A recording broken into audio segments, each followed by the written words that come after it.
up, YouTube? It's your girl DeeDee. Welcome back to another live stream. I hope y'all are doing well. Thank y'all so much for being here once again. Happy Friday to all of you guys. Thank y'all so much for being here. Listen, as you come into the building, first put a one in the chat if y'all can hear me. One in the chat if the audio is good. One in the chat if the audio is good. So make sure I can hear you. You guys can hear me first of all. One in the chat if y'all can hear me perfectly fine. And then we can move forward. All right. So y'all can hear me. Shout out to everybody in the building, everybody watching, you guys. Make sure as you come in, you are hitting the like button. Thumbs up the stream. That is super, super helpful. Make sure you are hitting the like button as you come in. Also, if you are new to the channel, you like the content and you haven't subscribed to the channel, go ahead and hit that subscribe button. It is free to subscribe. Also share and like the stream as well. And also support the channel by watching the videos already posted and share and like them if you can.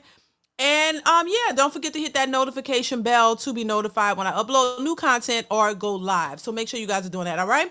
So shout out to everybody watching. Thank y'all so much for being here. I appreciate you guys for being here. The topic of discussion today, tonight's conversation, drama exposed, baby.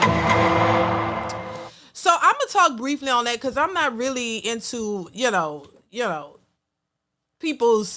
people falling apart and you know what I mean? Like, especially when it comes to like content creators and things of that nature. I know with any business, you're gonna have things like this happen. People are gonna be exposed. But it's very interesting to see this, see these things happen. And I've seen quite a few over my time being on YouTube in many different areas of YouTube. I've seen this happen and it's going to continue to happen. And, especially when you're talking about when you're in this space of relationships and holding people accountable and, speaking about things that people should do or change or what you think would work in relationships, what you think won't work. When you're speaking on these things, people look to you for answers and for advice because you're the one who's supposed to know somewhat of what is best to do based on your experiences. But a lot of times, you have people who are speaking on things that they, for one, may not have ever experienced, or, for two, people who are just basically speculating or going off of other people's experiences and what they think and what they feel. This is why I say it's all based on your opinion. It's not a lot of, content creators or people who talk about these things. A lot of times it's their responses are based on just strict opinions or maybe one relationship that they've been in or you know what I'm saying? It's not necessarily based on their experiences and what they've accomplished from it. It's usually based on their experiences or somebody else's experiences when it's all negative, the downfall of it. And when you do have people who come out and talk about their own personal experiences and the things that they've been through and what they had to do to overcome them, a lot of times, honestly, that goes unnoticed. What I find in these spaces is the people who have successful marriages are the ones who get criticized. And that's just partly what I see. I don't think everybody's doing that, but I try to be as fair to acknowledge both sides. It's not about one side being right and the other being wrong. It's just about your experiences. And what I find, people who have successful long-term marriages are often being are obsolete in a sense or being looked over for some reason as if you don't really have the experience because you've never dated and the dating pool has just got pee in it. Well, I could be blind, deaf, and dumb and still see that the dating pool it has piss in it and that it looks a horrible hot mess just based on the statistics. So I mean, what I see is the people who the majority of the people who are not married, who have not experienced long-term relationships, who've often become single mothers or the player, you know what I mean? The person who has never committed, never really, gave a shit about a serious relationship, but is out in these streets and doing their own thing are the most vocal when it comes to what a successful relationship should look like and what men and women should be doing to obtain it, which is kind of strange to me. You know what I'm saying? It's just strange to me. And once again, I do believe that everybody should have a voice and everybody can have an opinion. Your opinion isn't my opinions, don't mean they're facts, and everything that I say you should do, no, because it's contingent upon your life, what your choices, and the people that you deal with. So at the end of the day, yes, you can take constructive criticism, you could take advice from people, or not. Your decisions and your life's outcomes is going to be determined by the decisions that you make and the people that you choose to deal with and the things that you do. So I say that to say, listen, everybody's opinion shouldn't be taken as factual, including mine. Everybody's opinion shouldn't be taken as the end all be all. This is how I'm going to run my life because DeeDee said it. Hell to the no. I wouldn't want anybody to do that. That's why I try to be as real and transparent as possible, because no, because I'm not the relationship life guru. I don't have all the answers either, and I make that very clear. So I don't want people looking at me like, oh, she's the go-to, oh, she know it all. Hell to the no. I will tell you in a hot minute, I don't know it all, baby. I believe that we are all works in progress. I believe that we all can always grow. I don't think you ever get to a place of you know it all and there's no room to grow. I don't think that way. So maybe I'm a bit different with that. I don't expect you to hang on to my every word. Take what you think may work out of it. If you think something's there, use it, try it. If it don't work, try something else. Because I think that's what life is all about when it comes to relationships and everything else. You're taking a risk. All of this is a risk. Relationships are risk. There's no guarantees. There's nothing that you could say or do that's going to guarantee you a successful outcome. So you're all taking risks. But my thing is, at least if you're going to take that risk, take it with someone that you vetted enough, someone that you believe is, could be beneficial and to the both y'all could be beneficial to each other. Someone that have qualities that have already shown you that this person is responsible. This person is, it has the qualities I'm looking for. This person seems to live a life that I would want to live and I would want to be with them and we can do this together. This is why vetting is so important, no matter who you are, woman and man, to vet the people that you see are most compatible with where you want your life to go. So that's my whole message in it all. It's not a guarantee. Not a guarantee if you stay a virgin for the rest of your, until you get married, that you're going to find a faithful man. You know what I mean? And who's going to love you and be with you. It's not a guarantee he's never going to cheat. It's not a guarantee that he's going to be everything that you need him to be. Because life is like and I hate to say this because it brings up Tia Mowry. Oh my God. I'm about to say, child, life is like a journey. And I'm like, wait a minute, hold up. What is happening? Oh God, no. So I don't want to even say that. No, but it's a collection of experiences. Oh, what is happening? I'm about to say life is a journey, and it makes me think of Tia Mowry, journey and a celebration and a graduation. Hell to the no. She rubbing off. No, I don't speak like that. A journey? What? Anyway, life is like a collection of experiences and examples, like things you go through. You got to go through things sometimes to get to the other side. That's just a part of life. And, we're living in a society where people don't think that that's what has to happen. They just want it all, and think it's going to be great. And when it's not, they're complaining.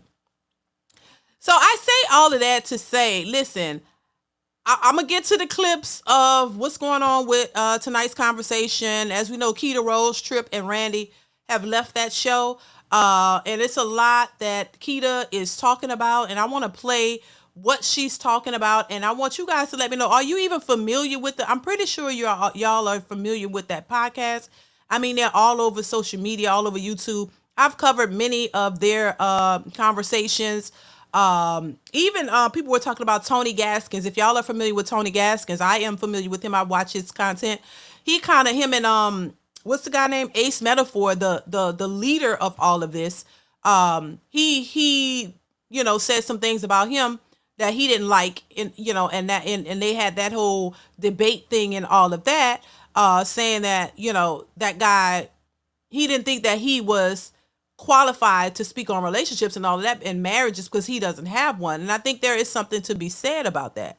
I really think there's something to be said about that. And I think people want to look over that because the majority of people, who grow in this industry, who grow and really get somewhere and get to a point where they're able to really make a name for themselves, or get to a point where people are listening to, in order for you to have a podcast and y'all are able to travel, which I think is great with your message. I think that's a good place to be in. But if you're out here traveling with the message and then the lid is ripped off, that there's some chaos and controversy going on behind the scenes, then that makes what you're saying, not saying it's not credible, but then it's being put under a microscope. Now people are looking at you. Same thing with Derek Jackson. You're speaking about what a woman should be, or what a man should be for a woman, and he spoke very loudly about what a man should be and what men are doing. He was on the opposite side, catering to the women, telling them everything that they want to hear, and they loved it. They followed him, made him huge. And then all the while you come out, find out you're cheating on your wife. You're not the man that you speak of. And so that's hypocritical. And I think when you're hypocritical, it comes back to haunt you. It comes back to slap you in the face, because people are looking at you as the example that you speak of. So it's sort of like when we talked about, what's his name? The guy, Cooley from the No Fugazi podcast. You're telling people one thing and you're living something else. You know what I'm saying? And when people find out, it kind of takes away from your credibility a little bit. You could still speak what you believe and what could be the truth, but people just kind of scrutinize you or look at you differently, because now you're not even a man of your word. You're not even, or a woman of your word, or whoever. You're not really practicing what you're preaching. You're not really saying something that you are doing. It would be like me talking about marriage, and I believe marriage is important and that you should stay in your marriage, and then I leave my husband. I would be considered a hypocrite. I would be considered a hypocrite, because if I'm telling you, hey, work through your marriage. If you got a good man, yeah, obstacles and crazy hard times gonna come, but stay. And then when it get hard for me, I up and leave. I would be considered a hypocrite. That's just what we're seeing. People are saying things and they're not really truthful in some cases about their lives and what they're actually living. Because it's not about, to me, it's not so much about your past. Your past is your past.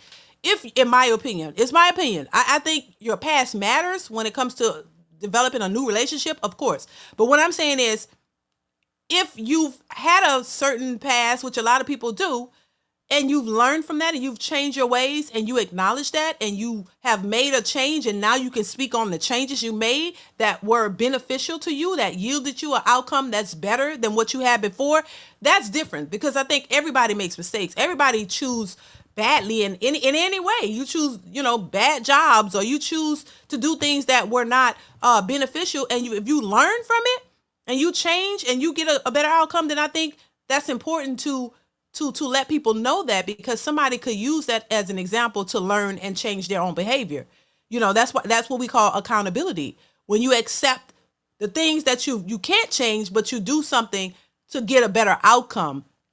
And if you can, give that to people and let people know that it's possible, or, hey, you don't have to stay in that sunken place. You don't have to stay just doing the wrong things. You can actually come out of that and make something of yourself and change your life around. You don't have to stay there. Just because you made mistakes don't mean you have to stay there. You can make better choices that will yield you better outcomes. So I think that's important for people to know, because some people do feel stuck and they think, well, I can't do anything. And I'm just going to sit here and keep wilding in it. No, I don't think no. So I think there's a message in all of it, but I do think it is hypocritical when you are telling people to do something, like there's a lot of preachers in the church. They're telling men homosexuality is bad and all this. And a lot of them, y'all know what, get caught. You get caught up, doing something that you telling other people they shouldn't do.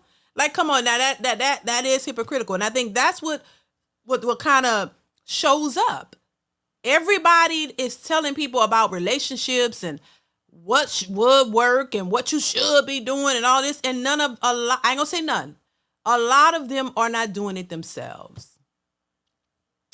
If you are F boy and you run around effing everything, and then you get on a panel and you telling people,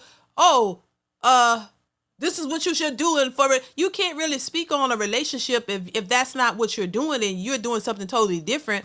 You're not the person to be trying to tell people how a relationship should work, what should be happening in a relationship, what people should do. And if you're nowhere near doing that and you're not even trying, I'm just saying it becomes hypocritical. So that's I just wanted to preface with that, because this is what we see. You know, I'll give another example before I play the first clip of what Keita Rose had to say. But same thing I feel like with Anton Daniels. Anton gets a lot of flack. Anton has been married over 20 years from what I gather. Same like myself. But he get a lot of flack. They don't want to hear what he's saying because in some cases what he's saying, it seems antiquated to a lot of people. It seems like, oh, well, he don't know what he talking about because he out the game and he been out the game for a long time. No, once again, you don't have to be in the game to see what's going on. I mean, we see what's going on. And I think, and somebody told me that one time too, and I had to think about it, and I understand, hey, I'm not dating, but I have sons, I have daughters in their 20s who have, somewhat dated.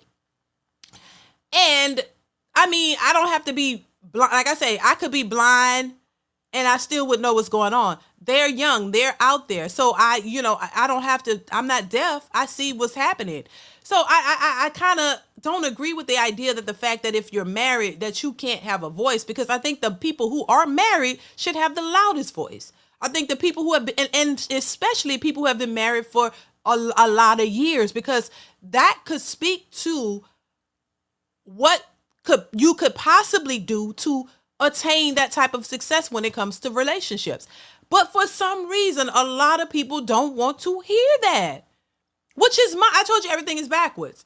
But I think when it comes to Anton get flack. I've seen people say some crazy things, and because it's like, oh, you don't know what you're talking about. Oh, on his one of his podcasts, like, oh, well, you married the first piece of pee you got and all that. People just assume stuff, and they just think that it's like it's belittled and it's kind of like pushed back. Oh, you don't know what you're talking about. No, that is if y'all are out here talking about relationships and maintaining a relationship and possibly being in long-term marriages, the best person to talk to is the people who are doing it, because they would be they would be the best ones to give you the advice of how to stay in it, instead of assuming that, oh, people who've been in marriages for a long time, I bet he took her through hell. This is what I hear people say.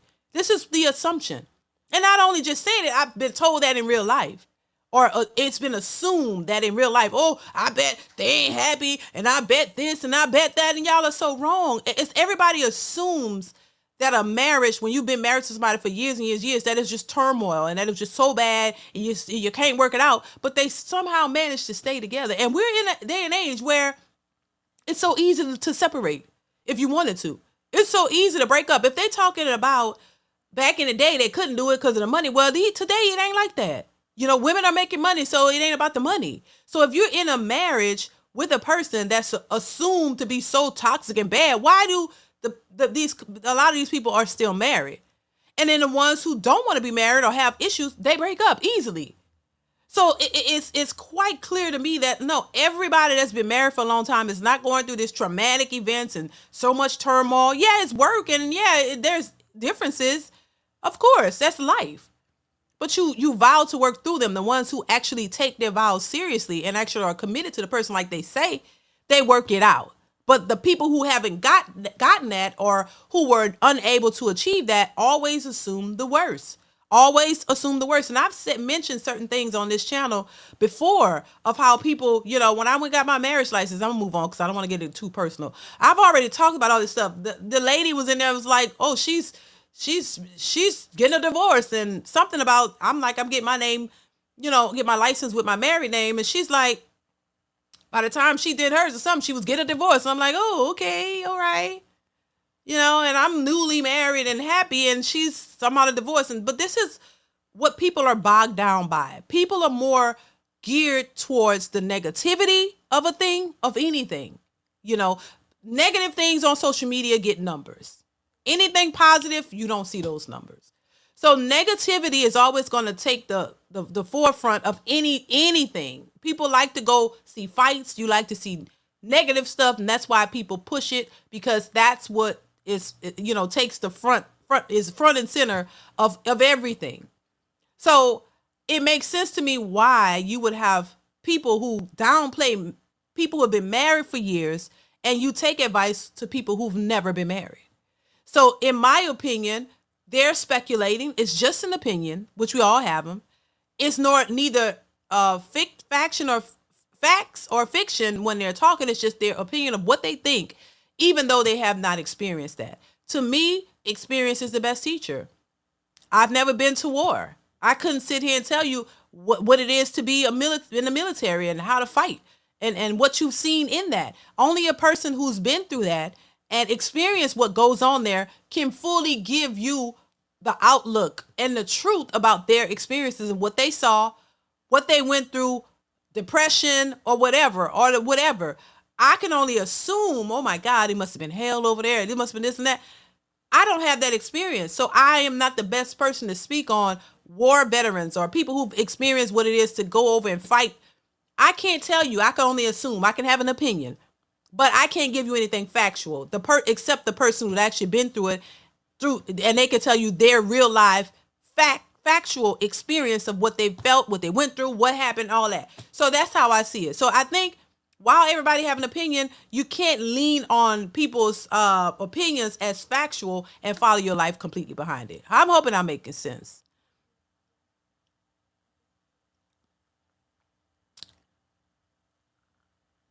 I hope I'm making sense. C Irving, what's going on, C Irving? Thank you for the super chat. Says appreciate you reacting to the camera video. Thank you so much. Thank you for being here. Thank you for the super chat. I appreciate you. Yeah, I mean, so yeah, it's just crazy. But people look for negativity. That's what sells. Mr. Marcus, thank you for the super chat. Says I got great marriage advice. Marry someone whose temperature is the same as yours. If you always cold, marry someone who is always cold. I don't know, Mr. Marcus. They say opposites attract. I don't know. Thank you for the super chat. I appreciate you. Child. Yeah, so yeah. Kay Cooper says it's all about the money. Yep, that's true. That's true. Uh yeah, it is. It really is. Now listen, and look, Kay Cooper says, I've been to war. I went to Iraq, Kuwait, etc. It's very scary. We live in the best country in this world. Listen, and see, that's what I'm saying. I ain't gonna even argue with you. I can't argue with somebody who've actually experienced something because they experienced it versus somebody who's given an opinion of what they think or an assumption. And I think we have a lot of that going on. Because I would listen, when it comes to marriage, I would tell you, hey, it's not a cakewalk. Just like any relationship is, all these people have been in several relationships. And what are they doing? They're complaining. Why? Because they're having issues. But instead of you figuring out how to work through your issues, they just break up. Oh, because you believe that person is the problem and you're not. And so the focus is on them and you never resolve anything. So you break up. What do? You get in another relationship, right? And then same thing over and over. Oh, he was this. And it's always the man's fault in all of these situations. So it means you're not working on yourself. So how can you ever get to a point of knowing how to resolve conflict, work through your differences, and stay together where you don't have to jump from person to person to person? When is that ever going to happen? This is why I say accountability is key. Communication is necessary. Knowing who you're dealing with is even better. And learning how to resolve conflict is a way to be able to work through differences and stay in a relationship with one person as opposed to going through all these different people, or just deciding to be a player, just deciding to just be out here for the streets and doing what you want because that's easier. It's easy to go out and be for the streets. You can throw that thing all around. You can throw that cooch all around, do whatever you want to who will accept it. And that's easy because there's no commitment there. See, commitment is hard for a lot of people, apparently. And so, if you know that it's hard and you can't make it, how are you going to become an expert on telling people of how they're going to deal with relationships and resolve conflict if you don't do it yourself? So it takes a person who's learned how to do that to be able to tell it to somebody else. If you learn something, I'm a firm believer that you should teach. If you learn something, you should teach others, whether they want to hear it or not. Whatever you've learned, if you've mastered a skill, then I think you should teach it. Because there's always somebody who's looking to learn. There's always somebody who don't know. There are people who don't have parents to teach them certain things. And it's good to be able to have others who've experienced what you've experienced, be able to give you, some knowledge on something that you may not know. That's it. It's not about, once again, it's not about who's right, who wrong, who better, who worse. It's about listening and being open to change and understanding that you have to be accountable for you, and it's not always somebody else's fault, because that is key. That is necessary in order for you to get to a better place within yourself. And when you get to a better place within yourself, you start picking better. You start being open to other people's flaws, and you start learning how to resolve different issues. The problem why people divorce and why people break up, because they don't know how to resolve conflict. You don't know how to resolve issues, and you're not accountable for yourself. You're not accountable for your choices and what you do, but you're passing the blame onto somebody else. You can't continue to do that and think that you're going to have a successful relationship. So the key is learning how to resolve conflict and understand each other in order to make any relationship work. Successful MD, thank you for the super chat. Says US equals best country with the worst women. Baby, there you go. Thank you for the super chat. Yeah, I mean, so yeah, it's crazy, but we're going to go ahead and get into the clips, y'all. Mr. Marcus says, there's a lot of times in my marriage we could have been better, but she had the AC on. Get the out of here. You stupid. Wait a minute, I'm sorry. Y'all the Tripp. Oh my God. Thank you for the super chat, Mr. Marcus. A hot mess, baby. Listen, y'all crazy as hell. Oh my God. But thank you, Mr. Marcus. I appreciate you. Yeah, it's a lot, and a lot of people just don't want to do it. Anyway, let's get to the first clip. This is Keita Rose, right? She's talking about this. I want to get into this, and we're gonna move on from this, y'all, but I want to know y'all thoughts on it. Here we go. Hi, and welcome to episode 1 of Who the Fuck Did I Work For? So because I'm unemployed, this is my content now. So if you like content like this, like, share, subscribe. Subscribe to my YouTube channel and hit that little bell notification. So this is the creator of the pod. This is Randy Rosario, Mike the Poet, Tripp Fontaine, fine ass Keita Rose, and Mojo Gaja! A lot of you guys are like, well, I don't care about this bitch or that bitch. Where's my favorite? Oh, shit, there she go to your favorite. She be dropping them gems. This is Keita Rose. She got Randy out quick, fast. She said, I want your spot. How can I manipulate everyone to get it? I'm going to detail that, though, in the following episodes. It's going to be like 500 episodes. Uh-oh, bonus feature. This guy says he used to be with Kitty, but that can't be true because it would have been around the time she was married, and she can't stand side bitches, and she can't stand cheating women. Ho, the drama, the tea. Hope we all heal. Okay, baby. Let's not skirt around that. Now, she's saying allegedly, because I don't know these people, but allegedly that this man was saying that he was with the girl, Keita Rose. Now, I remember Kitty from TikTok. I've covered some of her videos. She be speaking some truth. She be speaking some real truth. But allegedly, she's saying, Keita, that this man is saying that he was with her around the time that she was married. And she got some more stuff she's saying that I'm not going to repeat, but I'm going to play it and let y'all hear it. Baby, so I don't know what the hell is going on. Because once again, this is allegedly, this is speculation. I have no knowledge for real, but this is what she's saying. That this man was saying he was with that woman while she was married. There's some other things she's saying. We're going to move on to part 2 because, child, listen, I don't know what's going on, but she's saying more. She's going to spill the tea on some more because she's fired. She's no longer with the podcast along with Tripp and Randy. And I'm just gonna play what the information is. Y'all let me know what y'all think in the comments, baby. Child, here we go. Hello, and thank you for watching part 2 of Who the Fuck Did I Work For? I just want to address a few things that have been really pissing me off. Number one, I'm not one of those friends that fall out with a friend and tell their business. These hoes actually never liked me at all. This isn't a hurt people situation. This is a you fucked around and now you're gonna find out. A lot of you are saying this seems a little one-sided, Keita. Right, because I'm the only one talking. So since you're faves on a daily basis, they should have no problem freaking out. Before it was tonight's conversation, live and uncut. It was tonight's conversation, love, sex, and relationships. The tour. I had never been on tour before. I was content creating and working HR at Kraft Macaroni and Cheese.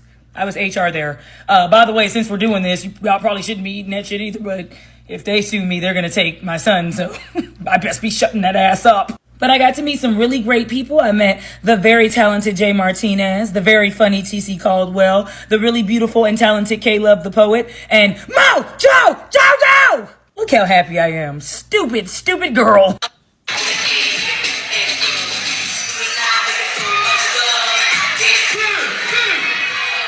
This healed, emotionally mature, ready for marriage man. Honestly, this show was a vibe. It was a vibe. It was intimate. It was positive. I had millions of followers. TC had millions of followers, but he lost his page. And when he lost his page, Mojo Jojo said, "You're no longer valuable. Goodbye." This is my best friend, and the reason why I'm in this fucking predicament, she was following Mojo Jojo and couldn't believe he picked me to be on tour. So when Mojo Jojo hired me, he said that we were going to make a lot of money because he had done a lot of shows. This wasn't his first show. This was my first tour, but not his. He used to be on tour with, who's that? Apparently it started out a card game, but then they moved it to making content and then moved it on the road. I don't know. So one of the products sold on tour that made the tour and made him so lucrative is his card game. But word on the curb, allegedly is this was not his idea. A little birdie told me that the card game was his idea, but he just didn't know how to market it right. Good thing Mojo Jojo is a master marketer. Ooh. Unfortunately, this is going to be the end of part 2. But don't worry, we're going to give you a sneak peek of what's to come in part 3. That's what I'm telling you. Why? Wait, so y'all men really don't like getting y'all asses ate? No. Man, for what? Y'all better be glad I don't know how shit. Because I put these niggas after I be licking ass. I like for men to pee on me. Okay? In all true honesty, it's something about that stream hitting that... What? What the? Wait, hold on. Wait. Let me. What she say? Wait, I ain't never seen this. Hold on. Wait, what? What? Hold on. I ain't never seen this. Wait. Let me go. Telling you, why? Wait, so y'all men really don't like getting y'all asses ate? No. Man, for what? Y'all better be glad I don't know how shit. Because I put these niggas after I be licking ass. I like for men to pee on me. Okay? In all true honesty, it's something about that stream hitting that... Huh? Wait. Oh, snap. Wait. Really? Oh, hell no. Now, y'all know how... Oh, wait. Is she really saying that? Or did they... Let me see. Wait a minute. Is she really... Telling you, why? Wait, so y'all men really don't like getting y'all asses ate? No. Man, for what? Y'all better be glad I don't know how shit. Because I put these niggas after I be licking ass. I like for men to pee on me. Okay? In all true honesty, it's something about that stream hitting that... Okay, see, that's why I say you gotta, Lord, you gotta vet the people you watching. I'm just saying, vet. I recommend. Please, what? Did she? What? I'm just saying. I don't know. Do you? But I don't know. Do you? Because nobody can't stop you. But wow, talk about seeing people. When you see people talking, you kind of develop a certain thought about them. Like you either put them in a category. You're like, oh, okay, she seems like a nice woman, and she's a married woman, and so I'm gonna put some respect on her name, right? I respect her. I like her. Maybe how some of y'all look at me. She seems. Hopefully, y'all look at me as respectable and a nice person and a marriage-minded woman. I hope y'all, because that is the truth. That's who I am. That's who I am. You won't catch me. You won't catch no video of me talking about eating ass and getting pissed on. I tell you that.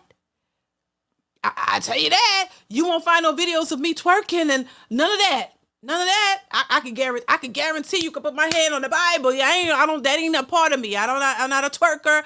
I don't eat ass. I don't like getting pissed on. I'm just saying. I mean, that's y'all thing. Y'all do it. You ain't gonna find that. Just letting you know. Go ahead and search. Baby, and once again, do your thing. I'm not mad because that's you. We all different. We all different. Nobody's better or nothing like that. I'm just saying when I never seen that. So it's like all I've seen her was talk about, how women need to get it together and shit. And I'm about that. But what? Okay. And if that's what you do in private, keep it private. Keep it private. Why do people feel the need to tell that? Like everybody want to hear that. I stand by it. Everything ain't meant for public consumption. Everything is for everybody to know. If that's what you do with you and your husband, keep it there. Wow. Oh my God.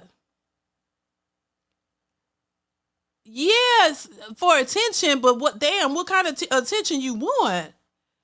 What kind of attention you trying to get? I'm lost. I didn't see that part. I did not see that part. But once again, look, I ain't discriminating because it ain't my thing to do, my place to do or be. You do what you want to do with you. You know what I'm saying? It's not for me. It ain't for me. So it ain't for me. What ain't for me, I don't fool with it. If it ain't for me, I don't fool with it. But if it's for you and you fool with it, that's you. But if when you're speaking to people, I don't know, it's just weird. Something to think about. Thank you for the super chat. Says DeeDee said, not me. Do you though? Yeah, exactly. Exactly. I mean, look, I don't like to pass judgment. I just give my opinion. It's my opinion. That's it. You take it with a grain of salt. I ain't perfect. I say it all the time. I've been selfish. I've been self-absorbed. Sometimes I don't like to listen. I got my issues there mentally. But when it comes to like that kind of thing, I don't fool with it. I don't fool with it. I don't fool with it. I don't fool with it. There's certain things I don't fool with. You know what I mean? And that's fine. It don't make me no better. Let's make that clear. Because I don't want people to be trying to put me on this high moral compass, because that's not me. I don't subscribe to that. I'm a human like everybody else. But there are, I always say, listen, whatever you do, you got to have some type of boundaries. You know what I mean? Like there got to be you got to have a line. Me and my husband was talking about this. There has to be a line of how far you'll go. But, and I'm not talking about this lady because she is married, and I'm assuming she's doing that with her husband. I'm not talking about her. I'm just saying in general. There must be a line that you won't cross. You know what I'm saying? I remember watching Pretty Woman. Y'all know the movie Pretty Woman, right? Where Julia Roberts' character, she was a streetwalker, right? She meets what's his name, his character, and she would do what she do, and you pay. But what was up? What was the one thing? One of them she didn't kiss on the mouth, or he didn't kiss on the mouth. I think was it him? It was the guy's character. He would have sex with her, but he didn't want to kiss on the mouth. That was his thing. So you'll sleep with the hooker, but you wouldn't kiss him. So that was his line. Like, okay, now I'll pay for the sex, but no kissing, no intimacy on the mouth. Like, we're not going to get like that. That's too much. So my thing is this. I always say, whatever you choose to do with your life is your choice. It always, it's a when people don't have a line, when you just anything goes, there's no line nowhere. Whatever is done, it's just I look at that. I think that's a problem. I think everybody should have a line whether you don't cross. Hey, we can go all the way here, but we ain't gonna go there. You know what I'm saying? I just think you should have a line that you don't cross. You should have some type of moral compass in some way, shape, or form to where there's certain things you just don't do. You might do this, that, and the third, but this you won't do. And no matter what the circumstances, I think everybody should be like that. I'm saying, even though you don't have to be, that's just my opinion. My opinion is that you should have some type of moral line to where you just can't cross that. You know what I mean? Like, whether in a sexual way, in any way, there should be somewhere where you draw the line as to what you'll accept. And even if your first line is not in line with what I would choose, that's fine, because I'm not you. But still, where do you stop? Like, if you're gonna be outside and you sleeping with men, you should have at least, if that's your choice to be outside and sleep with men, you should have a number. Like, how many is too many? Like, where would you draw the line, or is there no line? You'll sleep with 1,000 niggas. I'm saying you'll 10,000. Like, where does it stop? A line should be drawn somewhere, in my opinion. Thank you for the super chat. I appreciate you. Ronald Barnes, thank you so much for the super chat. Says, always loving the show. Keep it up. Let's get to 150K. I know that's right. Come on now. Yes. Let's get to 150K. Yes. We almost there, y'all. That is a blessing. Trust me. This is a blessing. Trust me. I remember when I had 100 subscribers. So yes, thank you so much, Ronald. I appreciate the support. Yes, let's get it there. Let's get to 200K. Yes. Thank y'all so much for the support. Thank you, Ronald. I appreciate you. I am King says, we listen and we judge. Oh my. Successful MD said, married or not, it's still nasty. Successful, you know where I'm coming from. That's what and then I'm like, hey, if that's your thing, why? We don't need to know. What goes on in a married bed should be left there, or any bed, whoever you sleeping with. Everybody don't need to know that for attention. Lord, please.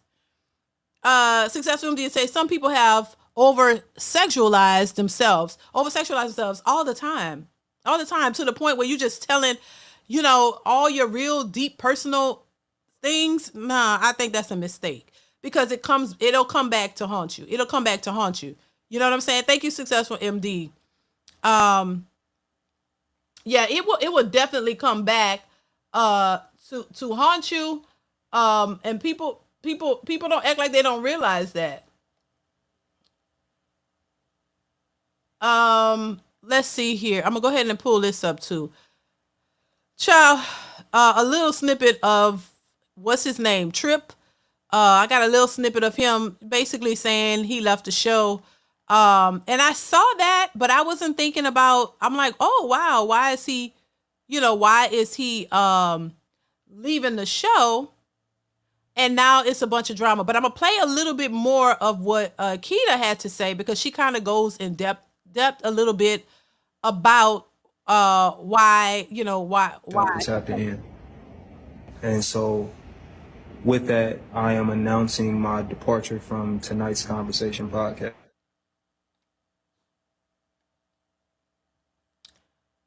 And then their names are very similar. Keita Rose, and then Kitty Rose. I think Kitty is the other woman. Keita responded to walk in the light of him.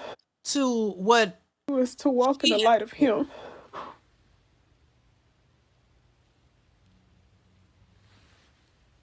And it's been hard, because when I confessed to God in my prayer room today, I told the Lord, I'm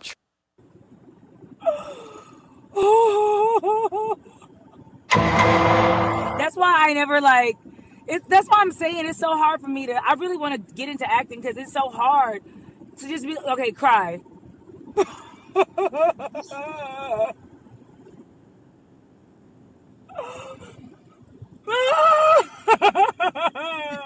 She's stupid.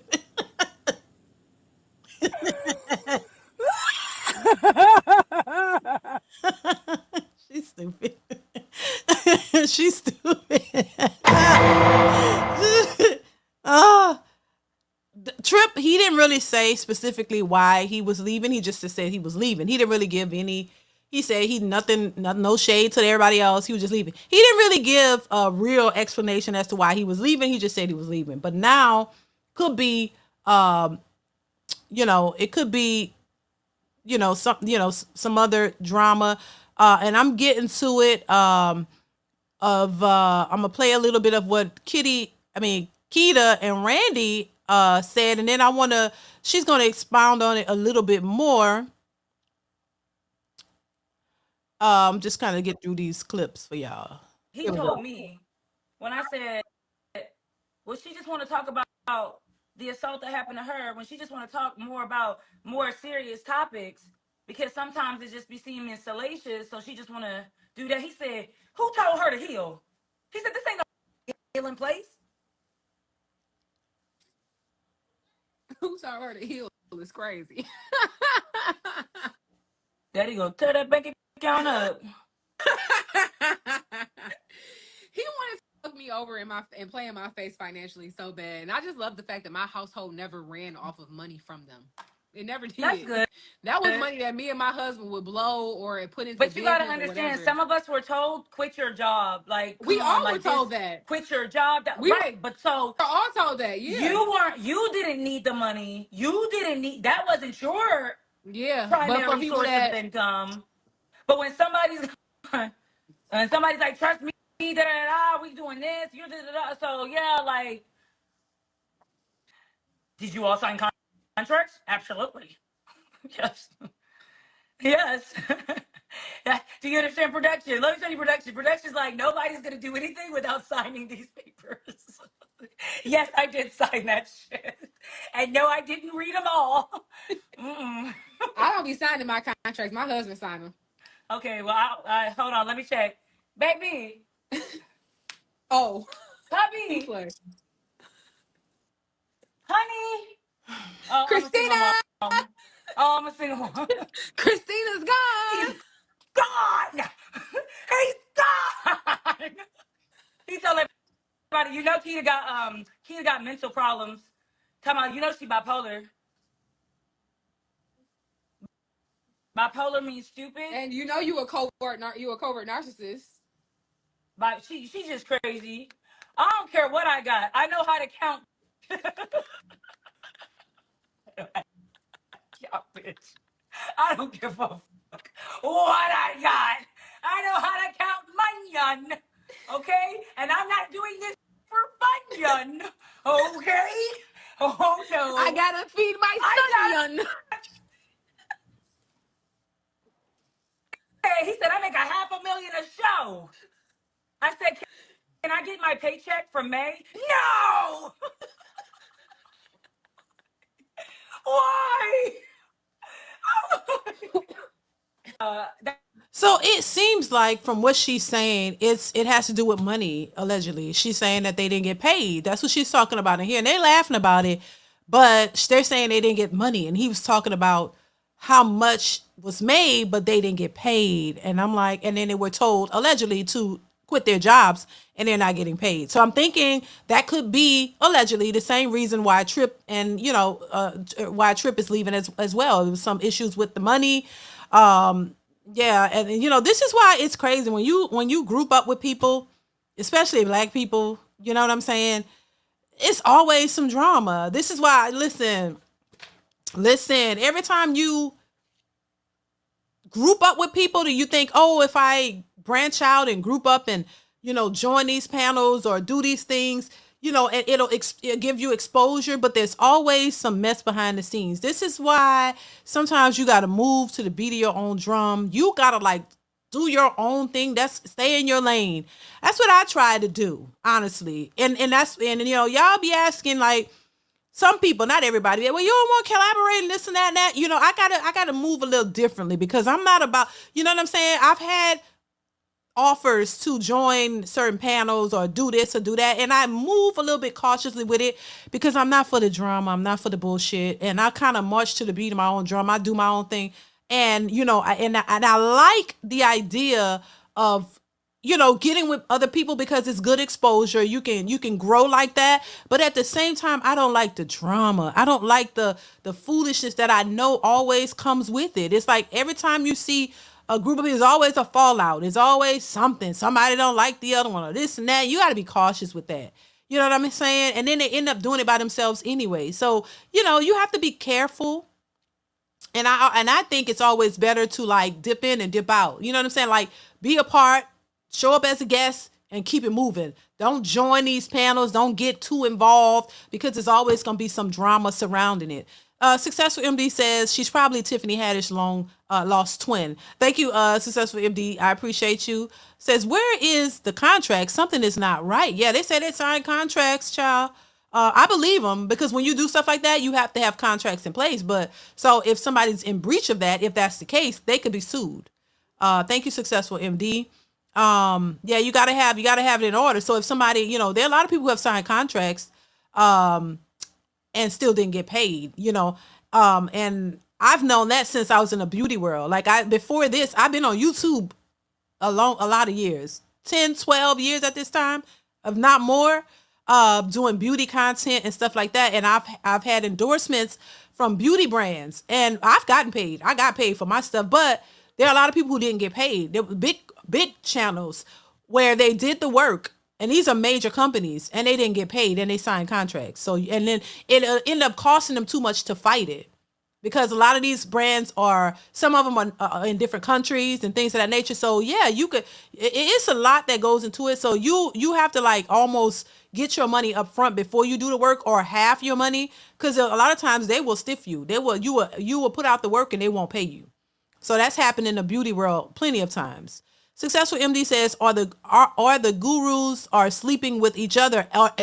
Ooh, child. Oh my God. Yep. Successful MD. And see, that's the thing. Thank you, Successful. Yeah, that happens a lot. We've seen it. I've seen it, heard about it. Yeah, they get caught up and entangled. And I just don't think for somebody to say Joy, pump the brakes, says Joy Taylor. Exactly. And if you're a married woman or you're a married man, I don't, they can get caught up. You hanging around these women, y'all spending time together. That's too much. See, if I was to do something like that, guess who's gonna be right there with me? My husband. And if he can't be there, I won't be there, because I would not put myself in a position for something like that to happen. Once again, we're all human beings. I don't think that's not what I want. But at the same time, you're not supposed to put yourself in positions like that. And it's just stuff goes beyond work. Somebody, this and that, and next thing you know, y'all bumping and grinding and feeling bad about it, and then sooner or later it comes out to the public, and now you're screwing up a whole lot of stuff. Oh, hell to the no. That's why I keep nah. Keep that over there. Mr. Marcus says, is your beauty content still on YouTube? No.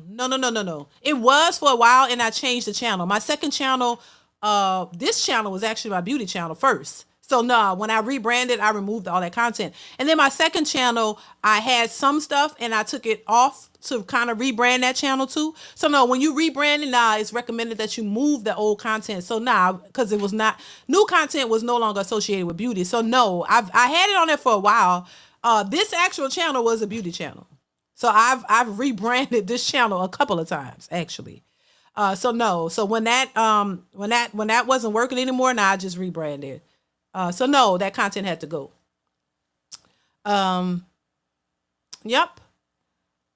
Thank you, Mr. Marcus. I appreciate you. Baby, let's continue. That was fun, but I really do need that I need that scratch. I need that cheese, like, oh my God. Yeah. It's no funny because kid don't know have her money. Queso? He said I make $500,000 in a week. He said my super VIP. Oh, let me tell you what you're gonna get in March. So super duper big second VIP is $600. Well, it's $599, and here's what you get. But you're gonna still have to come before everybody else. I mean, you'll literally have to get there like 2 hours, because once traffic comes, if you're late, you're not gonna take a photo with us. Oh, I'm sorry, not them. You're not gonna take a photo with them.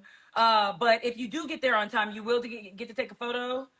Somebody might stink. A lot of people are gonna smell like weed, including myself.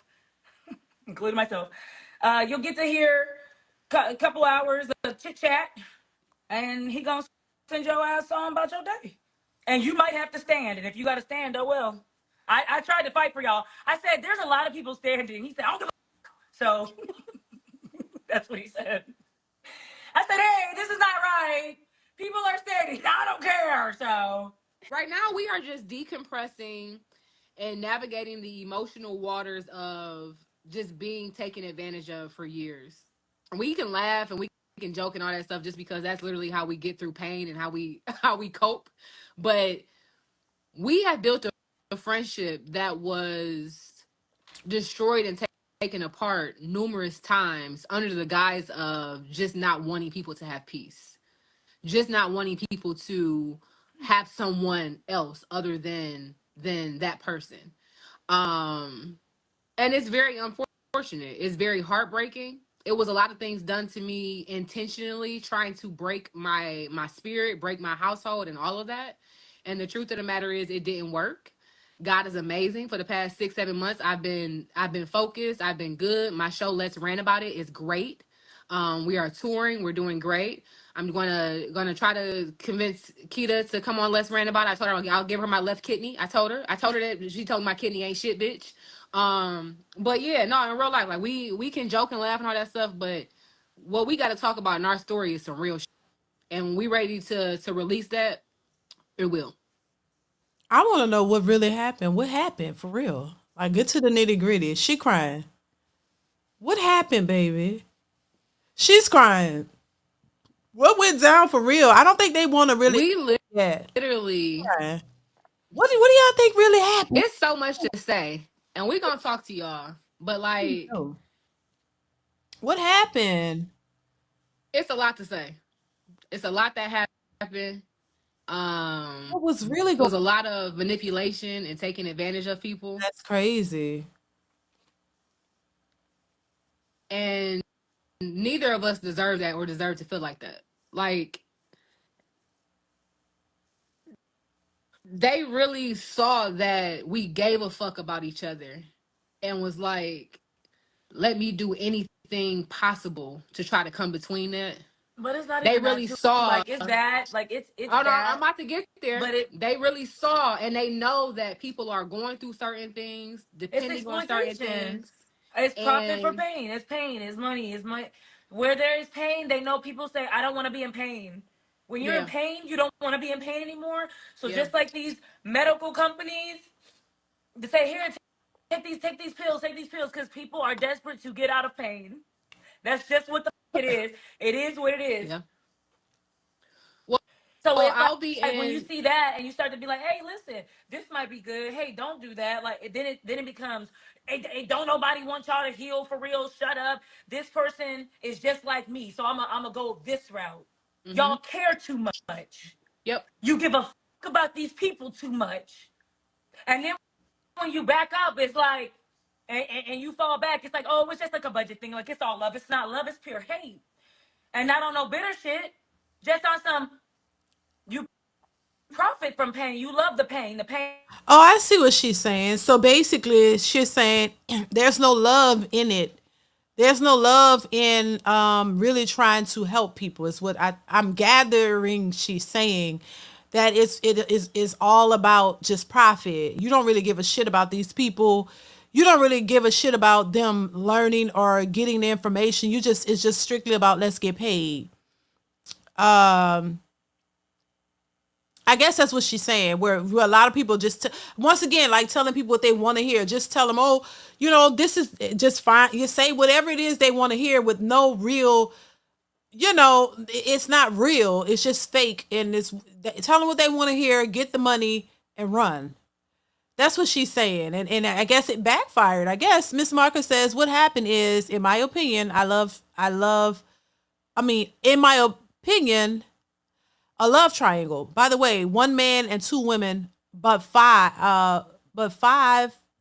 the man didn't love either of them. Thank you, for the super chat, Mr. Marcus. Thank you. I appreciate it. Cha, listen.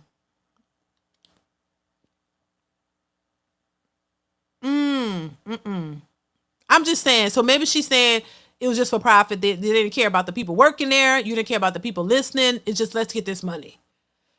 Let's continue. They make you, yeah. And I don't usually cry. I just got on here talking about old girl, but see these. So not you over there looking like. Look. No, but it's in regards to the other stuff. We got some stuff we gonna work on. My show, Let's Rant About It, will be in Philly and DC the weekend of March 22nd and 23rd. Y'all will see more of that and talk more about that. Y'all go follow that page. But we're doing some stuff the right way over there, and we figuring it out. And my environment is nothing like that. Like when I tell you, we literally be having a good time on set, even when we arguing, and then afterwards we really go have a good time. It's not no gossip, it's not no cattiness, it's not no bullshit. It's real. It's a real good vibe. So you're only going to be as good as your foundation. You're only going to be as good as your leader. If your leader don't want you to be shit, you're not going to be shit. Your leader tells you you're not shit, tells you you're not valuable, and that you're the pathetic. New people coming in are more valuable than you. They have more followers than you. They're willing to play this certain game that you're not willing to play. You're not aesthetically pleasing. You need to look like this. You know what I mean? Like a leader doesn't break down the people. We have a lot of evidence. We have a lot of witnesses. We have plenty of people that actually want to have these conversations. Evidence and so what? A few of you had guessed that it's a couple of people. It's not just one person. So we will have that. And yeah. And I just want to say one more thing about the docuseries. This ain't no. I know it comes off because I'm like, sometimes I'm angry, sometimes I'm laughing. So, you don't really quite know how to feel about how I feel. This is not a expose. I hope I destroy. Yeah, it's not that. Know what happened. This is how people take abuse that they've went through. I want to know what happened. What was the and however they cope with it. I say cope because nobody healed. However they cope with it, it cultivated whatever the fuck this is. And we need to break down why that happens, why people are so quiet when that happens, why people turn a blind eye when that happens. How does it make you feel? Abuse makes me feel this situation has made me feel less than, like I'm not talented, like I'm not funny, like I'm not, like maybe I need to do something else, figure out, because I had someone constantly saying, you ain't shit. Yep. You nothing. And I'm big dog, you shit. So it's like, okay, we're gonna break down what abuse is. It's to really break down raw emotions. It's not, if you want to go support whoever you support, I don't have no issue with anybody on no show. Keep supporting the show. Keep loving the people that you love. Keep having your faves. Now, one fave of yours, she did too much to me. So now she's on TikTok. You probably won't see her on Instagram. She did too much. The lying, the manipulating, the joining, and all the shit, and throwing God in there. As if God said to destroy people around you. Destroy the people around you. Absolutely not. She talking about. She must be talking about the other. So we're gonna. I mean, there's a lot of church abuse that stems this. Church abuse, and you don't know until you really start to you gotta reflect. Like, wait, this makes sense. Sometimes you don't know you were being abused until months later, and that's why people say, "Why the fuck you ain't leave?" Okay. It's like. Once I figured it out, now I'm mad, but shit. I had to figure it out. Oh, okay.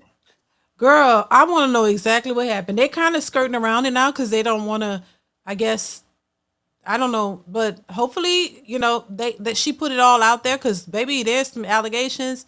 Let me pull up this other clip, y'all, that we're going to move on because there's some other allegations that she's saying. I think it's her and allegedly, I'm saying allegedly, the kitty girl is the one she's talking about. That's the one who be, because she's the only one that I know be talking about God, and she was just saying God and in her prayer closet and stuff. Oh, child, this is messy. This is messy. It really is. It's messy. Like 9 employees. He is like 55. A little bit of this, y'all. He gets to pick which one he either sleeps with or yells at, and sometimes they get both. Jesus, so scary. So scary. I didn't sleep with him. Don't worry, you guys. Don't worry. I didn't sleep with him. Yeah, but she wanted to be top dog. It's mine. People are clapping for me. People are taking my fake ass advice, which is awesome. No one cares. Here's the thing about what I don't understand about taking me down. What I don't get about trying to take me out and get me fired and get Mojo Jojo mad at me and all this stuff. What I don't get is we are not even in the same lane. I make jokes. If you've ever been to a show, I make jokes. You give fake ass advice you don't live by. We are not the same. I tell jokes. Ba-da-ba-cha. That's me. You give that fake ass advice. So why are you trying to take me out? You should be mad at the other therapist that you didn't like me talking to. I used to just say hi. Imagine just you're at the break room just getting some water. This is me getting some water. Another therapist come in. Hey, how you doing? Then the other life coach, why the fuck you talking to her? Stop talking to her. I say, what she do? She be talking shit about me on stage. I be on that same stage. Don't nobody be talking shit about her. She be like, I be like, but I was like, oh, okay, well, I understand. I get it.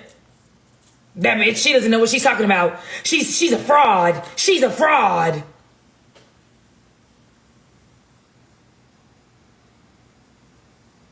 Oh, I just be on stage like, that's probably why I got fired. Because I be like, why the fuck you lying? Why you always lying? Oh my God. Stop fucking lying. Oh, Lord. Stop lying. Yikes. I said, oh my goodness. So anyways, yeah, so now she's on TikTok crying. She gonna be crying to y'all. Y'all gonna believe her. I don't care. I don't give a fuck. Somebody said, well, I don't even know that other Kita girl. All I came for was the other two. I don't give a... Let me tell y'all something. I'm going to try to say, I don't want to be rude. How do I say... Como se dice? I don't give a fuck in the nicest way. I don't give a fuck. I don't care. I don't care. I don't care who's your favorite. I don't care. I don't care. I never liked her anyway. Well, I'm gone. I don't care. Because it was really difficult to sit by people that was lying. Especially knowing that I just be like... And I be trying to control myself. Because I know I'm not allowed to speak. I know I'm not allowed to speak. So... What part froze? I just entered that I don't care. Y'all was good, Nessie. No, the shows are good.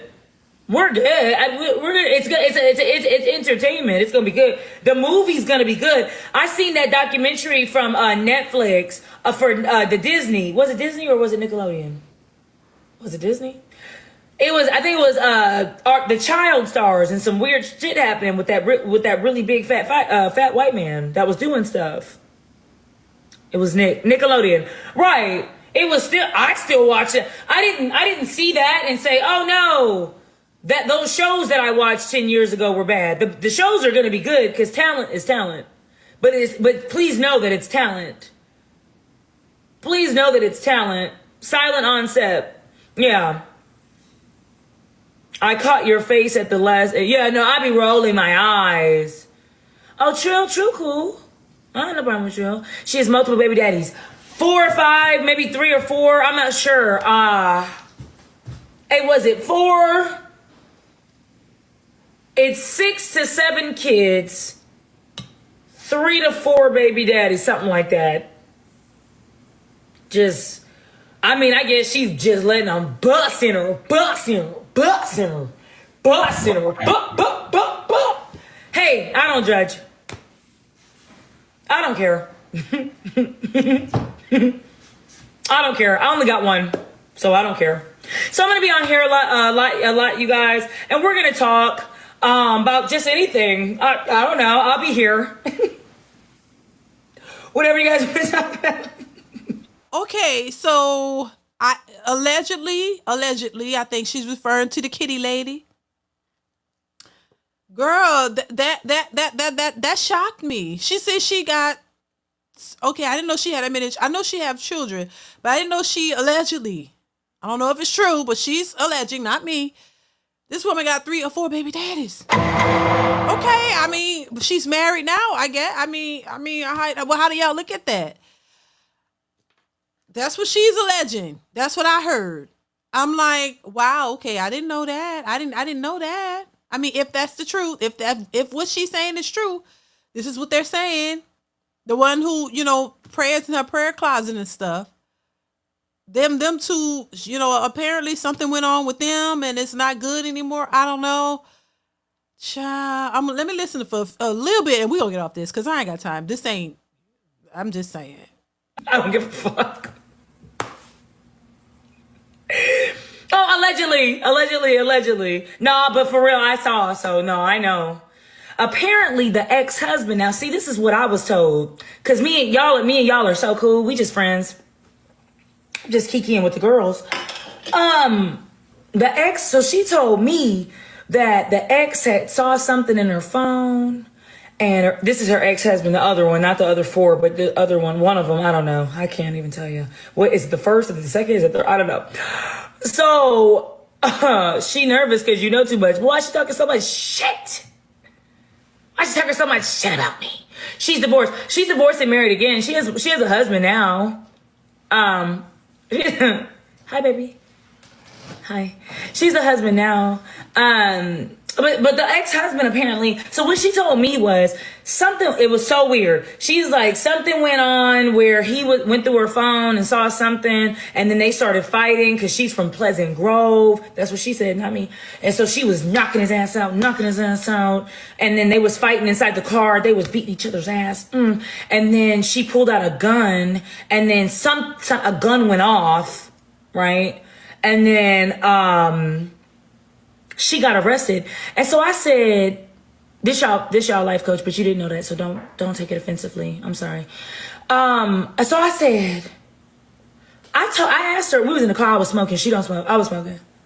I said, so if he abused you, right? I said, why did you get arrested? Because usually, I mean, I'm sorry, but we're in Texas. So I'm like, if this is the abuser, if you and your baby daddy are fighting and he's the guy that's doing all this, 9 times out of 10, the police are going to arrest him being a male, him being the aggressor, whatever. But yet they arrested you. Why? She was like, just, I don't know, girl.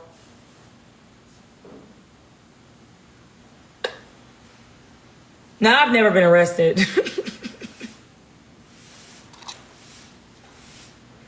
They'll arrest both in Texas. They only arrested her. That's why I was weird. Because I was like, what you mean?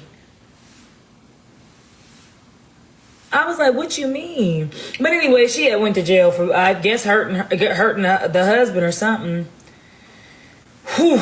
I mean, I am tired. All this news. I said, oh my God, poochie popping, lies, scandal. Oh gosh, goodness. She's the one that went to jail. I can't tell y'all why anybody else left. I know that I worked 2 shows in Texas this May. Was it May? And I was waiting for my paycheck. I was just waiting. And Mojo Jojo said that he was going on vacation. He was tricking on hoes. He was da-da-da-da. He just bought some new clothes. He does this a lot. He does this. So he said all that. But I was just waiting for my paychecks. Like waiting. And I did not get it. I didn't get my paychecks. So I got this holy sanctified hoe trying to take me down, and this other Mojo Jojo, he's not paying me. Oh, Oh no. Working for free. I worked for free. Oh no. Yes, I did. I did that to myself. I'm sorry. I'm taking accountability. I should have never did that. I know. I know you guys. I know you're saying you better than me, Keita. I wouldn't have done that. I know it. I know it. I know it. But here's the thing. I waited for my money. And then I reached out to Mojo Jojo's manager. And I was like, where's my paychecks? I worked, da da da. And she's like, oh, Mojo Jojo and your ex had a deal. What deal? Oh yeah, they had a deal. So he needed it in advance or something. So Mojo Jojo sent the money to your ex. So we paid ourselves back by not paying you for the last 2 shows.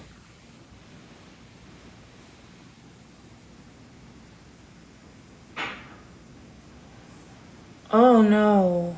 I really need that money though because I need it, bitch. There's no other reason. I don't care. I need it because I worked for it.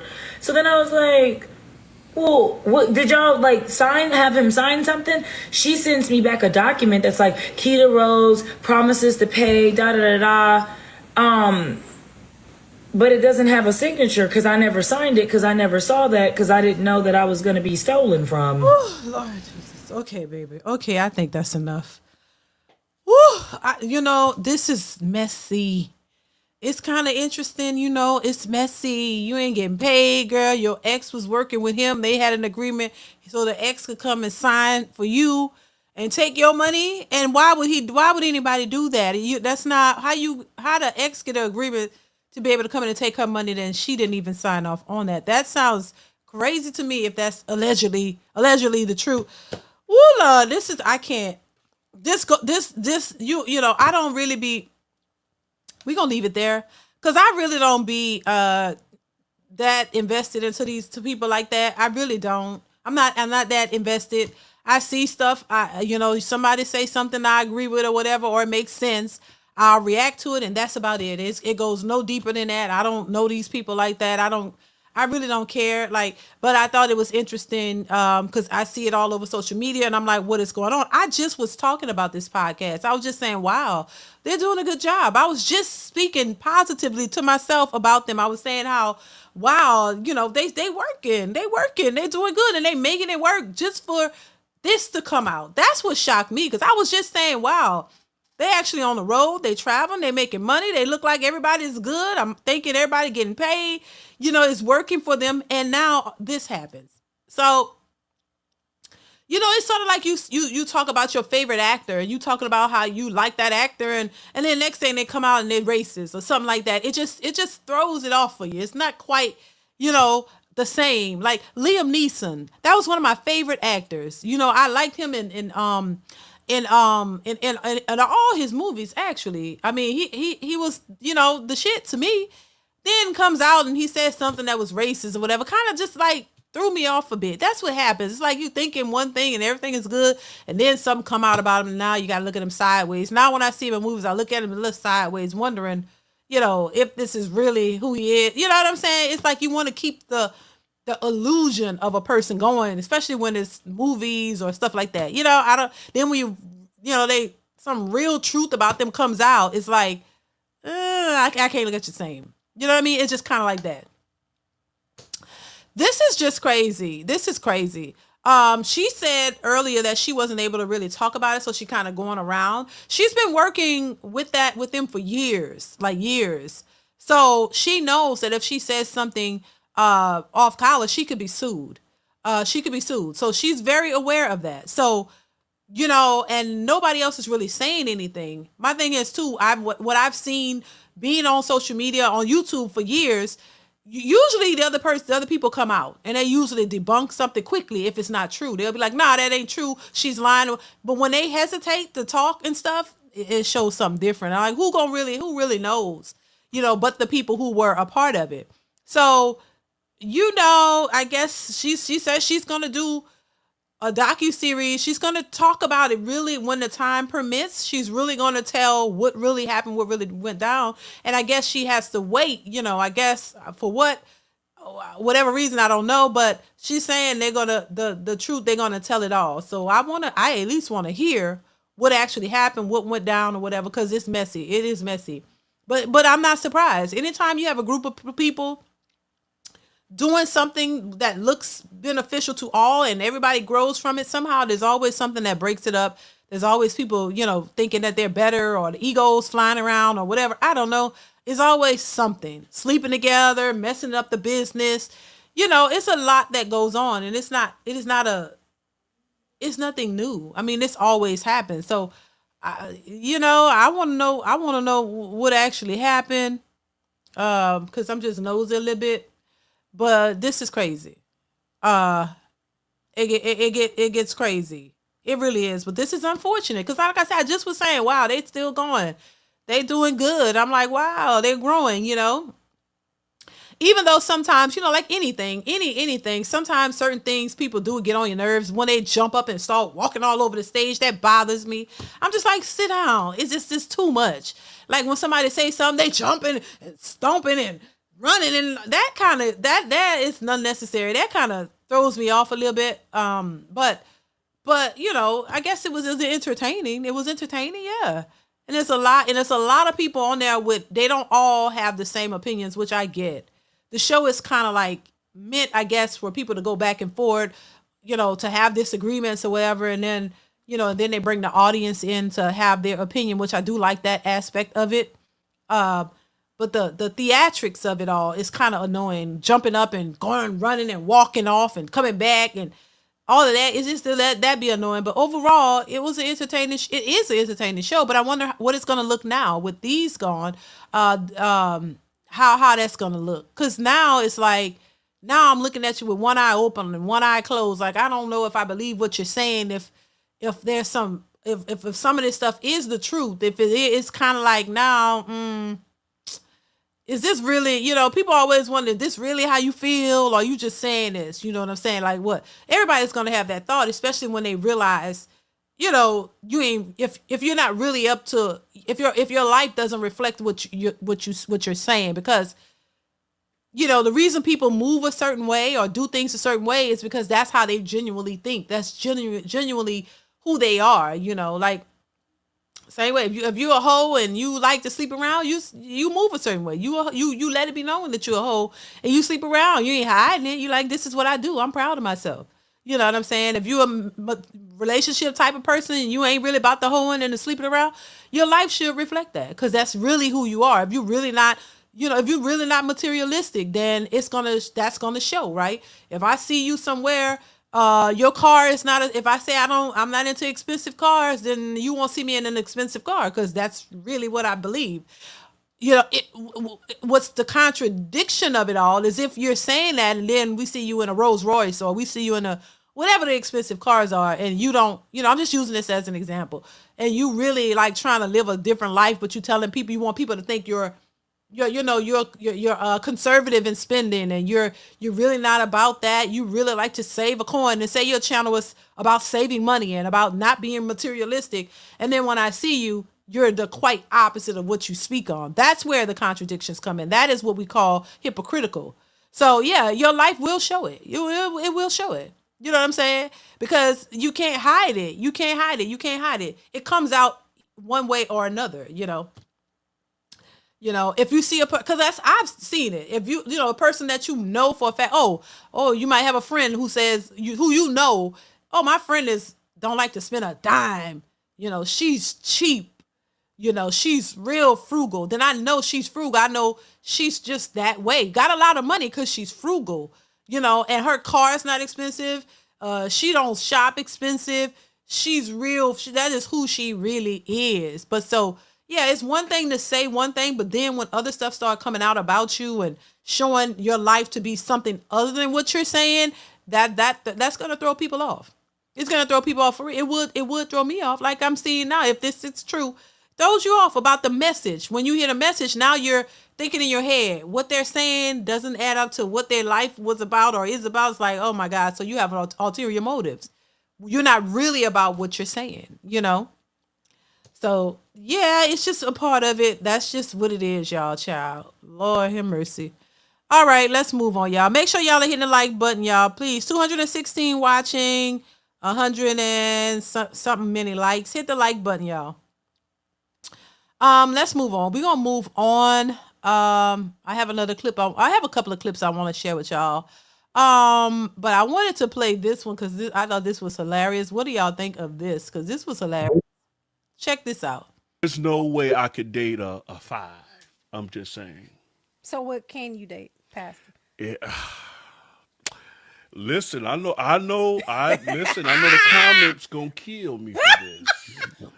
But I Okay, check out the baby hairs. Check out the baby bangs. Now this it's a pastor. I think he a pastor.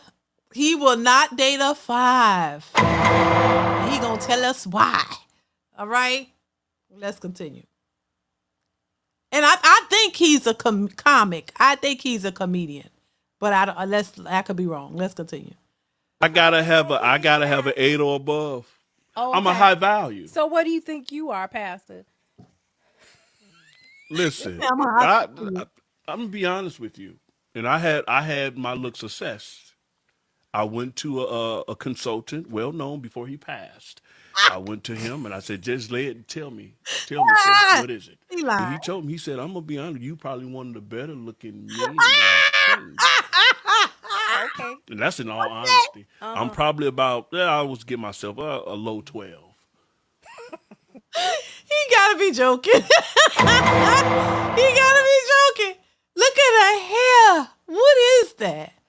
Oh snap! He gotta be joking. I think this is comedy. Look at that. He said, "I'm a high value." He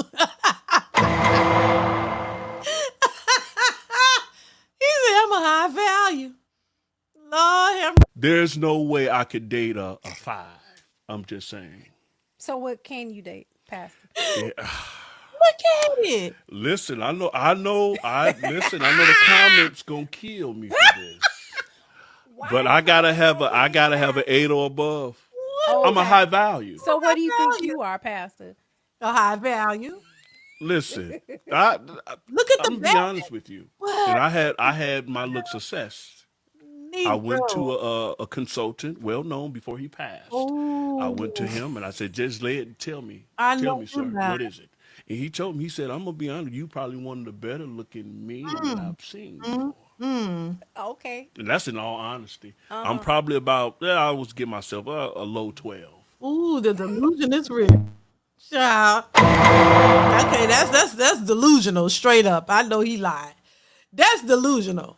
I'm just saying. I just had to throw that in there because that's delusional for real. For real, for real, for real. I know he joking. I know he lying. Baby, that hair was one for the books. Baby. All right, y'all. Let's move on. Look, today is Friday, right? Friday. Okay. I'll open the panel. Look, if y'all want to come up and give y'all 2 cents, I'll do it for a little bit. If you want to give your thoughts on this whole anything, I'll let you guys come up for a bit. All right. So I want to get to the next clip that we're gonna go over. Let's see. Hit the like button, y'all. Please hit the like button. So let's move on, y'all. Hit the like button, y'all. Hello? Hello? Oh my God, yo. You got it there. Hey, Kendra. Hey, baby, you got goatee? Yeah. Kendra. Okay, let me see. Is your name Michelle? Yeah. All new Kendra G Singles dating app is available now on iPhones and Android phones. Just go to your App Store or your Google Play Store and type in Kendra G Single. Where you calling from, baby? Norfolk, VA. Oh, I went to Hampton. Huh? I said I went to Hampton University. That's close to Norfolk. Yeah. So we Real got close. Michelle. Say huh? Okay. Michelle, I how old are can't you, hear you, babe? lady. 49. 49. Do you have any Yeah. kids? 1. How old is your one child? 30. 30. Is that her behind you? No, it's a boy. It's my own girl. It's my best friend. Oh, that's a boy behind you? Oh, your son is a boy. Yeah, the son. Your Kendra. child's a son. Okay, I'm gonna say that. Your child's a son, that's your friend. Yes. Okay. I gotta see what's going on. What you take out? Your ghost? What you take out your mouth? What? I said, I gotta see what's going on. How many piercings you got? A lot of them. I want no problems, child. Okay, Michelle, what you do for a living? What's up? What Get do you do for a away. You living? talk. Do y'all know people who still wear golds? I don't know. This remind me of back in the day. You know what I mean? With, where they had the open face crown gold. A friend of mine, she had that since we was in high school. Her teeth was rotting out. Tooth was rotting. I just didn't understand. I remember in being in high school, child. That was so long ago where I thought I wanted a gold, but I didn't want my teeth to get rotten. My friend, she had an open, you could see her tooth was rotting underneath. And I'm like, I don't want a rotten tooth. So that was the thing that stopped me from getting a gold. But back in the day, it was very popular. I didn't know there were still people who wear golds for real. I thought you just get the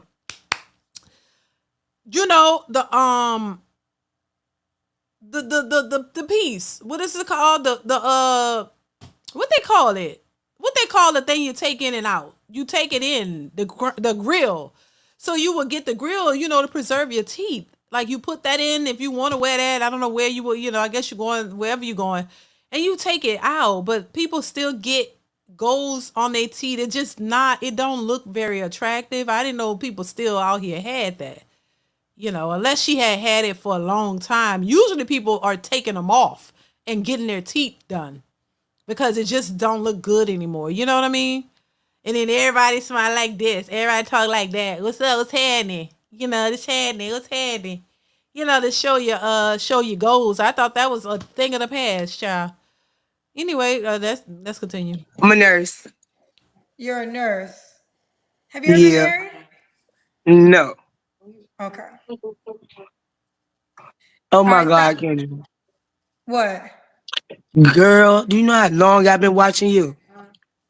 How long you been All my watching me life. for?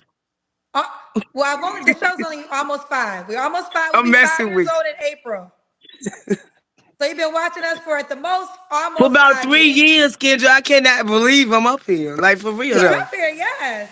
That's what I Ain't even do call, love. and girl, I ain't even get to call my wig yet. Like, for real. I was just like, You didn't comb your wig? Okay, your hair looks nah, pretty good. thank you. Okay. Now, Michelle, couple Yeah. things. Michelle, Norfolk, VA, never married, is a nurse, 49, one child that's 30. What's your zodiac sign? A Sag. Okay. And I thank you for the support for the last 3 years. You ready now? Yeah, I'm ready. Okay. What kind of man you looking for? A honest, God-fearing man. Regular. Okay. A Michelle, I'm wholesome gonna let you man. respond because there's some conversation about your piercings and you being a nurse. What?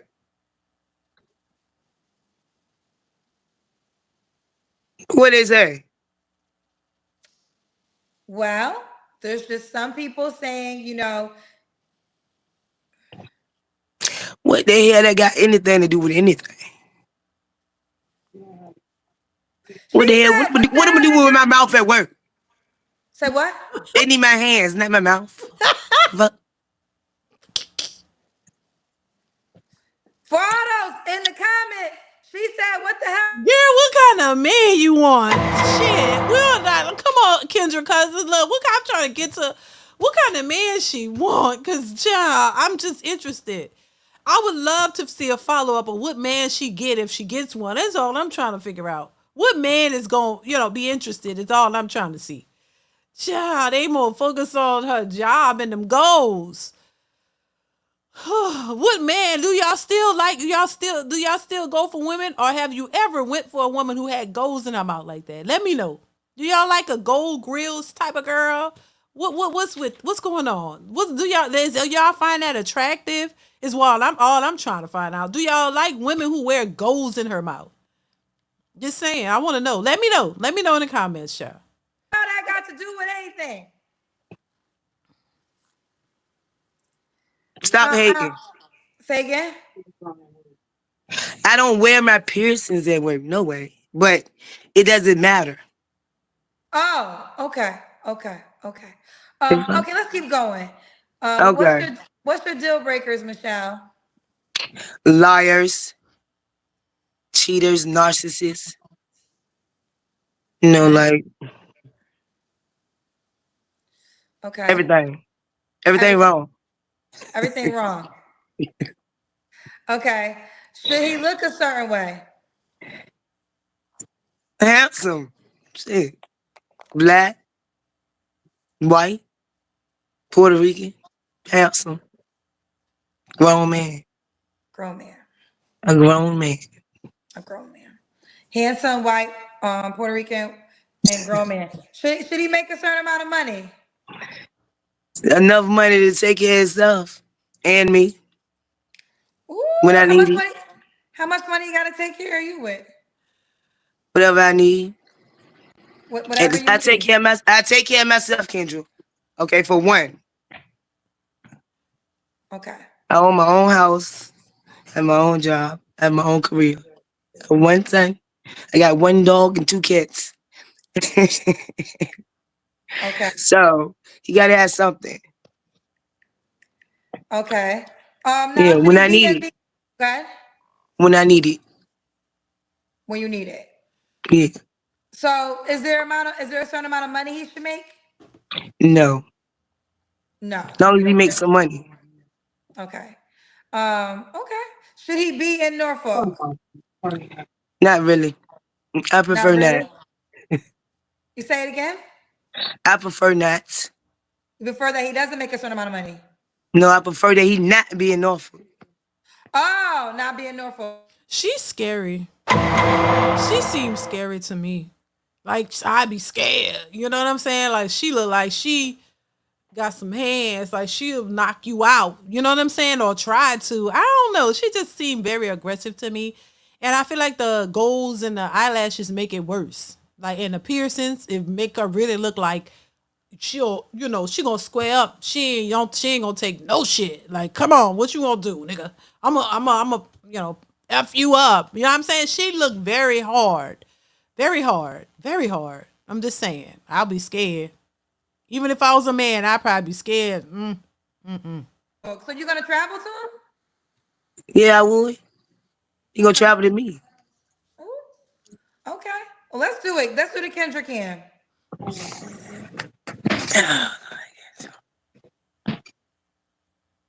We gotta. Ooh, let me see this. She ain't in the worst shape though. Okay. I cannot. She's not in decent shape, I would say. Okay. So you are Michelle Norfolk. You're 49. What's the age range you want to date? 50. 35 to 85. 35 to 85? 35 to 80, 35 to 85. Okay, 35 to 85. Yeah. Um, when was your last relationship? Mm. 5 years ago. Okay, you don't have to answer, but I'm gonna ask. When's the last time you was intimate with someone? A year. Okay, a year. All right, we got some paid questions. You want them? Yeah. Okay. Hustle and Flow said, can he be in Bad News, Virginia? I know what that is. Isn't that Newport News. Newport News? Mm-hmm. Could he be from Newport News, Virginia? I don't know. You don't want to date somebody from Newport News, Virginia? I don't know. Okay, okay.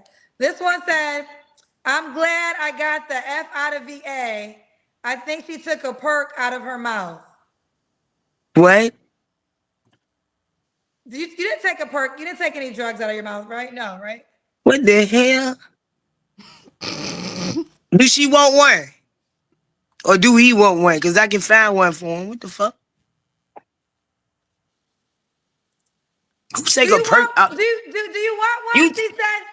yeah, cause you swallow them shit. She don't fucking. How you take them out? You put them in and then you swallow. What the fuck you mean? That sounds okay.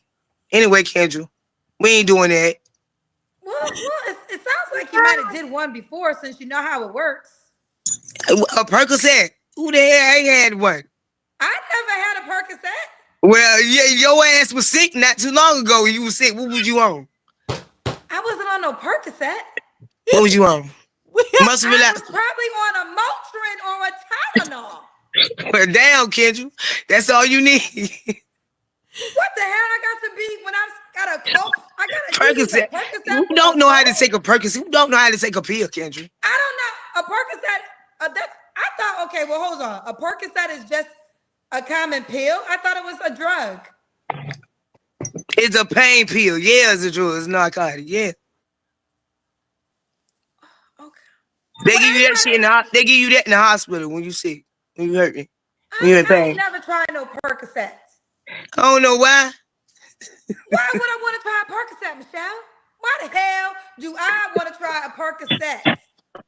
Look. No, wait a minute, like Kendra. Listen, even I know what a Percocet is. I was prescribed I think Percocets when I had a tooth. I had one tooth pulled, my wisdom tooth, years ago, and they prescribed Percocet. I didn't take them all because I think that's what it was for the. I mean, I think a tooth and I think I had them after I came out of a surgery. I think they prescribed that for me once or twice. I've had them, so it's a pain pill. Kendra think it's like some kind of hard drugs that you get high on. Now you can people take them. Yeah, they'll take them to get high, but you're not supposed. It's for pain. It's for pain. You know. Oh Lord. So people can abuse them. So that's why they're saying they'll abuse them. You know, because and get high off on it of course. So it's not something, if you're not, you can be abusing it. So that's what they're saying. But normally, yeah, it's a prescription medication. It's prescribed, for pain. That's what it is. But listen, I know that is because I've been prescribed it before, and I'm not very big on pain pills because I don't, I've always been, I'm not a medicine type person. I don't like to take a lot of all these different types of pills and medicine for stuff unless I absolutely need it for pain, and I'll take it, and then I don't need it for too long because some of that stuff is addictive. You next thing you hooked on it, walk around looking like a zombie. So I always be worried about the addiction aspect of it. You know what I mean? The codependency on it. But it's a pain pill, Kendra. It's a pain pill that they prescribed. Probably had it and didn't know what it was, but it was just they tell you it's for pain, or whatever. But let's continue. They coming for me. Don't come for me. I don't know. If you hurt and take something, whatever works for you. I'm gonna say it with my 800 milligram Motrin. That's as high as I go. 800 milligram Motrin. Well, you good, Kendra. All right, let's keep going. When was your last relationship? You told me that. We did all that. Yeah, I told you that shit. Yeah. 3 flaws you have to work on. Calm.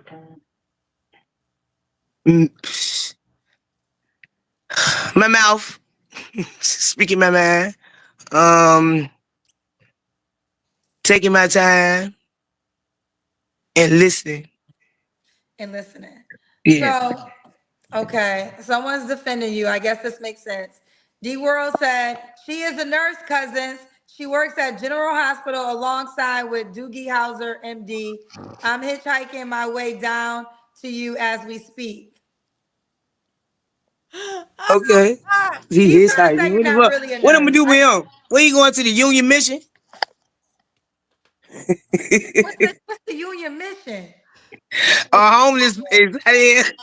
A homeless ass place. What the fuck he hitchhiking for? Where you going at? So, cousins, here's the deal. I be trying to tell y'all. I Oh, know weak y'all as shit, gangsters in huh? it. So let me just say this PSA announcement to my cousins. So my cousins with a K. I know y'all be talking shit in the comment section, and y'all be real gangster like in the comment section. But every now and then I try to tell y'all, you're gonna meet people who about that life for real. And if you can't tell one thing about Michelle, she about that life for About that real. life. Sure So I do. don't think I want to talk too much more shit. Unless you about that life for real too. I'm ready. I know. Listen, let me tell you something. I know when people be So about that ready. life for real. I be trying to just That's why I'm making you sure I translate that. This is what they said. I ain't got no problem with you, girl. This is what they said. All right. We almost done. Michelle, why would a guy be lucky to be with you? Cause I'm a ball of fun. No, cause I'm real, I'm happy, I'm blessed. I got my head where it's supposed to be at in all places and all times, Whatever that means. All right, let's do it. Michelle, Norfolk, VA, 49 experience, one child that's 30. She's a nurse, never married. Are you on the Kendra G Singles dating app, Michelle? No. Okay, you have to download our dating app. Go to your app store. Everyone, go to the app store, iPhone or Android phone. This is what it looks like. It is free to download, free to set up your profile. You really have no excuse. That's what you're gonna see. Kendra G Singles is the name of the app, and you're gonna see this up first. Okay? I hear you. All right. Find love right now. Download the dating app, okay, baby girl? Okay, Kendra. All right, bye, boo. Bravo. On new Kendra G Singles dating app. It's available. All right. Hopefully she find what she's looking for, y'all. I don't, maybe she could find like, another somebody similar to her. Maybe there's somebody, who like a hood chick who like that. They say there's somebody for everybody. I don't agree with that, but that's what they say. There's somebody for everybody, y'all. Make sure you guys are hitting the like button, please. Hit the like button. Okay, we got 200 people watching, 200 likes. Thank y'all for the likes. If you want to join and give your 2 cents on any topic or whatever, go ahead and hit the link, y'all. If not, we're gonna wrap this up in a few minutes. So I'll give it a few minutes. We're at the past the 2 hour mark. So if you want to join, give your 2 cents on anything that was talked about. Definitely go ahead. I'm gonna go ahead and pin it to the top of the chat if you want to give it 2 cents. I'm gonna start using the Friday lives like I used to do. If you want to join and give your thoughts, and if not, we're gonna keep it moving. I'm gonna keep the link up for a minute and then I'm gonna remove it. But yeah, definitely go ahead, hit the link. Make sure your audio is good, child. We can't do it if the audio is bad. So make sure the audio is good. If you want to join the live stream to give your 2 cents. I want to play this next clip really, really quickly and get y'all thoughts on this one, because this one is something I've been seeing. And of course, I think it's ridiculous, but I want to share it for you guys. I'm going to go ahead and pull it up for a second. I don't know if I've played this before, but I want to play it again. I don't remember, and get y'all thoughts on it. All right, here we go. So he came home and he was like, babe, I lost my job. I'm like, all right, cool. So a month later, like the bills, it was time for the bills or whatever, and I'm like, the bills due, babe, or whatever. And he was like, okay, I'm not working. And I'm just in a month, like it's all kind of hustles. You could have been doing something or whatever. So I told him, I said, look, if I pay these bills, are you going to pay me the money back? This man had the nerve to tell me, why should I pay my wife back for paying our bills? I told this man from day one, my money is my money and his money is our money. Why should I spend my money paying the bills? Like, no, he should have paid me back. So that's when I decided, like, I can't be with this man no more. So I had text his homeboy. Like, we all cool. I text his homeboy or whatever. We went together. We left. I met up with him. And we was chilling, we was drinking or whatever. And I started venting. I started getting emotional. One thing led to the next. I did not purposely mean to do what I did with his friend. But things happen. Like, y'all understand what I'm going through. So, his friend ended up giving me some money or whatever. And he was like, babe, look, don't worry about it. Handle whatever you got to handle. Like, his friend was every single thing I desire in a man. Like, everything I desire in a man. And, ain't nobody trying to hear my side. Ain't nobody trying to hear me. Child, listen, the caption says, woman says she filed for divorce 30 days after her husband got fired and took her chance with one of his friends. Baby, listen, this is unfortunate, but this is how a lot of women think. Hey, the minute I say it all the time, and every time I say it, there's somebody on social media who proved me right. A lot of these women are only looking out for themselves. They're only looking out for the bag, child. It's what it is. They're trying to get to the bag. If you could provide if you lead with your money, that's the type of women that you're gonna attract.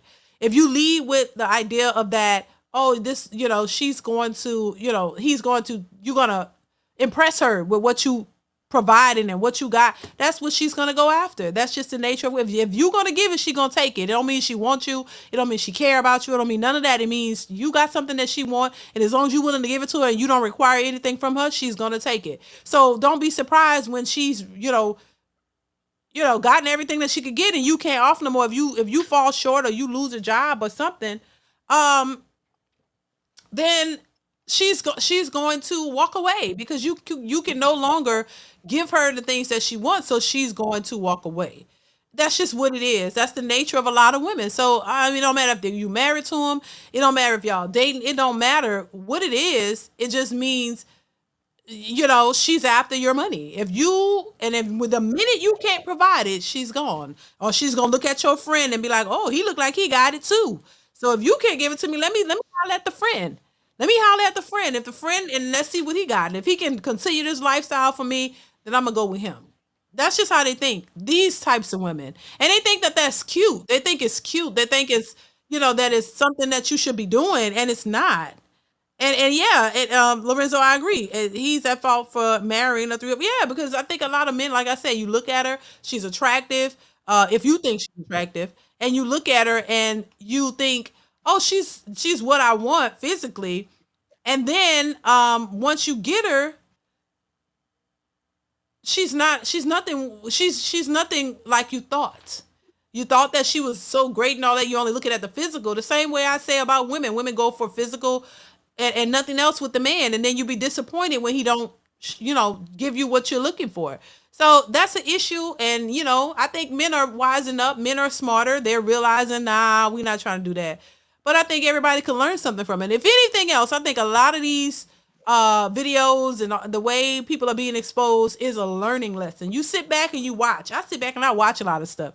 I don't always comment or say anything, but I watch, and it's a common theme. And so you learn. You like, okay, this is the nature of who people are, certain people, and you just see it and you avoid it. That's it. You could just all of these expose of women coming out telling what they like and what they don't. It's just a learning lesson. It's to show you what's really out there, what to look for, and what to not go for.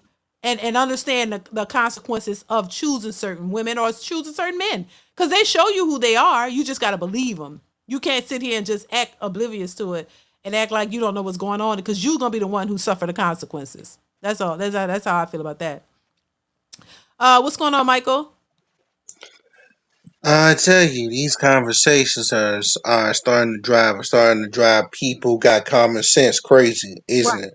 It is. I know it takes a lot out of you, but I'm gonna tell you the future, Miss DeeDee. Pretty soon you gonna have to stop talking. Crimson Cure gonna have to stop talking. Anthony Daniels gonna have to stop talking. Who else? Philip Scott gonna have to stop talking. Philip Scott already said that he's gonna one day gonna move to Africa if God don't come back soon, or if it's God's will, he gonna move to Africa and he gonna be with his wife. He said he's not gonna let y'all stress him out. After what that young lady said on the Antoine Daniels show, talking about you rejecting a nerd in high school, but when he became a neurosurgeon or a space engineer, or maybe even a carpenter or a plumber or something that was making money, now you want to come to him with your 4 or 5 kids and your ran through coochie. And this stuff just gets on a lot of people's get on my skin. That lady that was on the Kendra G show with that ugly gold teeth and those ugly piercings. It just made my skin crawl. Hmm. But we in other cultures, like I told you before, Miss Didi, in other cultures, women are told who they're going to marry. They're Right. told who they're going to marry. They're told this guy's a neurosurgeon, you're gonna marry him. This guy's a plumber, you're gonna marry him. This guy's an engineer. This guy's an astronaut, you gonna marry him, and it's for their own good because they cannot allow their country to become like America. As Right. Crimson Cure would say, they can't allow our value system to become their value system Mm-hmm. because our value system is destroying us, whether we know it or not. We men don't want to be men no more with the whole drizzle movement, and I support the drizzle movement. And then you got this foolishness talking about we gonna go after men who got money. And whether women accept it or not, men are the prize. Even Lil Boosie and Flavor Flav proved that. So I Yeah. mean, but the thing about it is that we have got to get back to working together. But I'm gonna be honest with you. At some point, Miss DeeDee, you gonna have to retire. A lot of people gonna retire, and they just gonna get tired of talking because. And those who don't get it, they don't get it, and those who do get it, they gon' get it. Mm-hmm. Those of us who got intelligence, we understand Angry Man. We understand Crimson Cure. We understand what they're trying to say. Even when they loud and using curse words, we understand it. But people are just getting tired of talking, saying the same thing over and over and over and over and over again. It, Right. it, it, it can run up your blood pressure. So only thing that's left is to leave these hyenas and male and female alone and let them destroy themselves. Simple as that. Yeah, they gonna do what they want to do regardless. And the truth of it, yeah, that you're right. You're absolutely right. Because, it's their life. No matter what anybody says to try to give you a little information to maybe change it, they still gonna do what they want to do. They're not listening. A lot of them aren't listening. They're doing what they want to do anyway. So at some point, you do feel like it's a waste of time because it's like you're trying to, like convince them or just give a little different insight on something different than what you're doing because they're out here doing Uh, left to their own devices and still complaining. So if you still complaining about uh, it, do something different, but they don't If want. I ain't- to be honest with you, the balloon pop show just proved something to me, Miss Didi. I remember this big old, tall, black, dark skinned, handsome, heavily fit man came on the balloon popping show. You probably already seen it. He was fit. He was strong, looked strong, handsome too. I can say that because I'm not gay. I can say that because I'm not gay, Miss Didi. But he was strong. He looked fit and everything like that. Not like Michael B. Jordan fit, but a little above. And all the women popped their balloon. They couldn't tell a reason why they popped their balloon. So Right. it's not even about being successful or being fit or anything like that. They Women don't know what they want, and that's why in other cultures they're not allowed to make certain decisions. And Hmm. now you understand why. It's not misogyny. It says that men and women are different. Men make decisions off of logic. Right. Women usually make decisions off of emotion, and it destroys them every time. Yeah. I 100% agree. That's why people say women aren't good leaders and shouldn't be in leadership positions because they use their feelings and their emotions to make decisions, and that's the worst thing that you could do. Because that's And one more thing, Miss Didi. Sorry to interrupt you.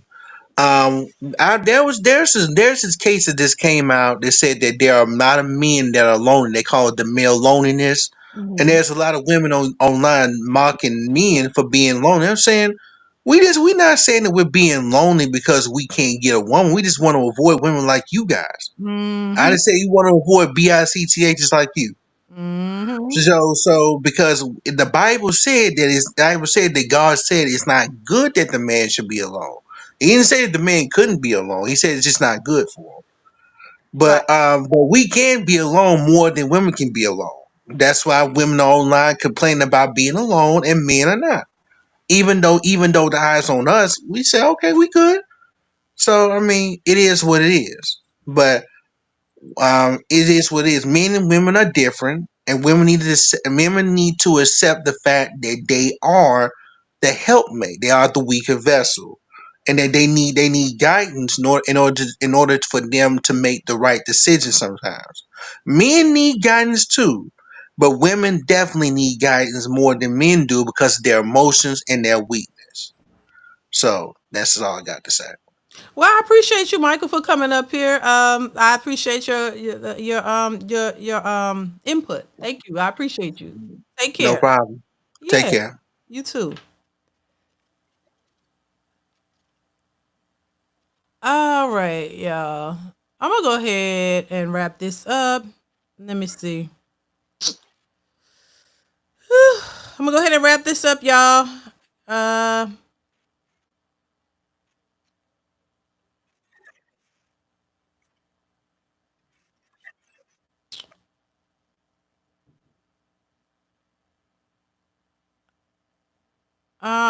yeah. I mean, listen, no lies detected. He told the truth. Um, it is what it is. It is what it is. It's the truth. It's just what it is, and he's right. You know, at some point, it's like, child, like, this is where you find people start, branching out and rebranding. You know what I mean? Because you get, it's like beating a dead horse. At some point, you might want to like change the message. But I think that it's you think about it because you're like, oh, okay, nobody's listening. But soon as you think about it, because I mean, there's been plenty of times where I'm like, hey, you know what? I'm not talking about this anymore. This is too much. Nobody's listening. The minute you do that, though, you realize that somebody is listening and somebody is taking it. Somebody is, getting the message. Hell, Shahrazad Ali talked about this for decades. You know what I mean? Now she's an older woman, and she still recently, in recent years, have talked about the same thing, wrote books about it and everything. And of course, a lot of people didn't like her message either. If you go back and listen to her on different shows talking about it, they looking at her sideways like, what are you talking about?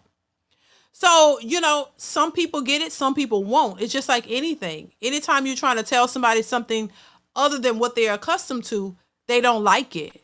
You know what I mean? So, yeah, it seems like um nobody's listening, but somebody is. Somebody had mentioned before, oh hey, you got more women, which the demographics of women watch my channel have increased. So they're watching. They might not be as visible here, but they're watching, and they're paying attention because at some point somebody's going to realize the errors of their ways. Somebody, whether you watch or hear, you're going to realize at some point this is not getting you anywhere. The thing that you're thinking, you realize is not the right way to go. So you're going to have to switch it up if you want better. And if you don't, well, those are the ones who get it will get it. The ones who won't. Everybody, it's not meant for everybody to get, just like it's not meant for everybody to be rich. Everybody's not going to be rich. That's only, for a select group of people. Everybody's not going to make millions of dollars. Everybody's not going to, do, things that will give them the results they're looking for. Everybody's not going to get it. So it's not for everybody. So the ones who get it. The ones who don't won't. That's just what it is. 1,000 people may not listen, but as long as one person hears your message and learns from it, then your message is never a waste of time. I agree, Dante. That's what I'm saying. Like the minute I'm like, hell, the hell with this. They ain't listen. The minute I'll get an email or somebody saying, hey, I like your content. I appreciate what you say and stuff. It's very helpful. And that's what kind of inspire you to keep talking about it. You don't just talk about it, and people will say, oh, well, oh, you're just doing it for the money. Because listen, I get that too. People just like, well, listen, it's not just for that. That is a part of it. This is what I always say. People have this mentality like, oh, if you decide, because when you first do this type of stuff, there's no money. People don't realize, there's no money. You have to build up to a point. When you first do these social media things, there's no money.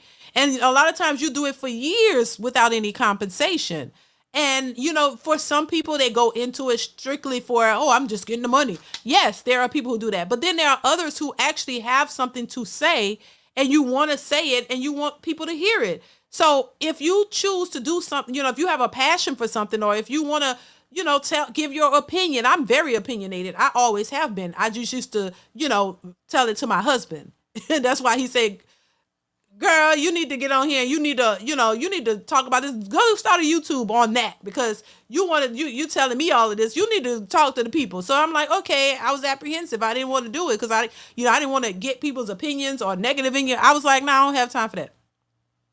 But I'm very opinionated to people that I know, not to the public. Well, I wasn't. Now I am, but I was very opinionated the whole time, my whole life, just to my close family people. You know what I mean? In public, I'm quiet. I didn't tell nobody jack shit. I'm not telling you. I'm not confronting you. I didn't really care. I'm not telling people how to live their life, nothing like that. So I was always very opinionated to the people I know, not to strangers.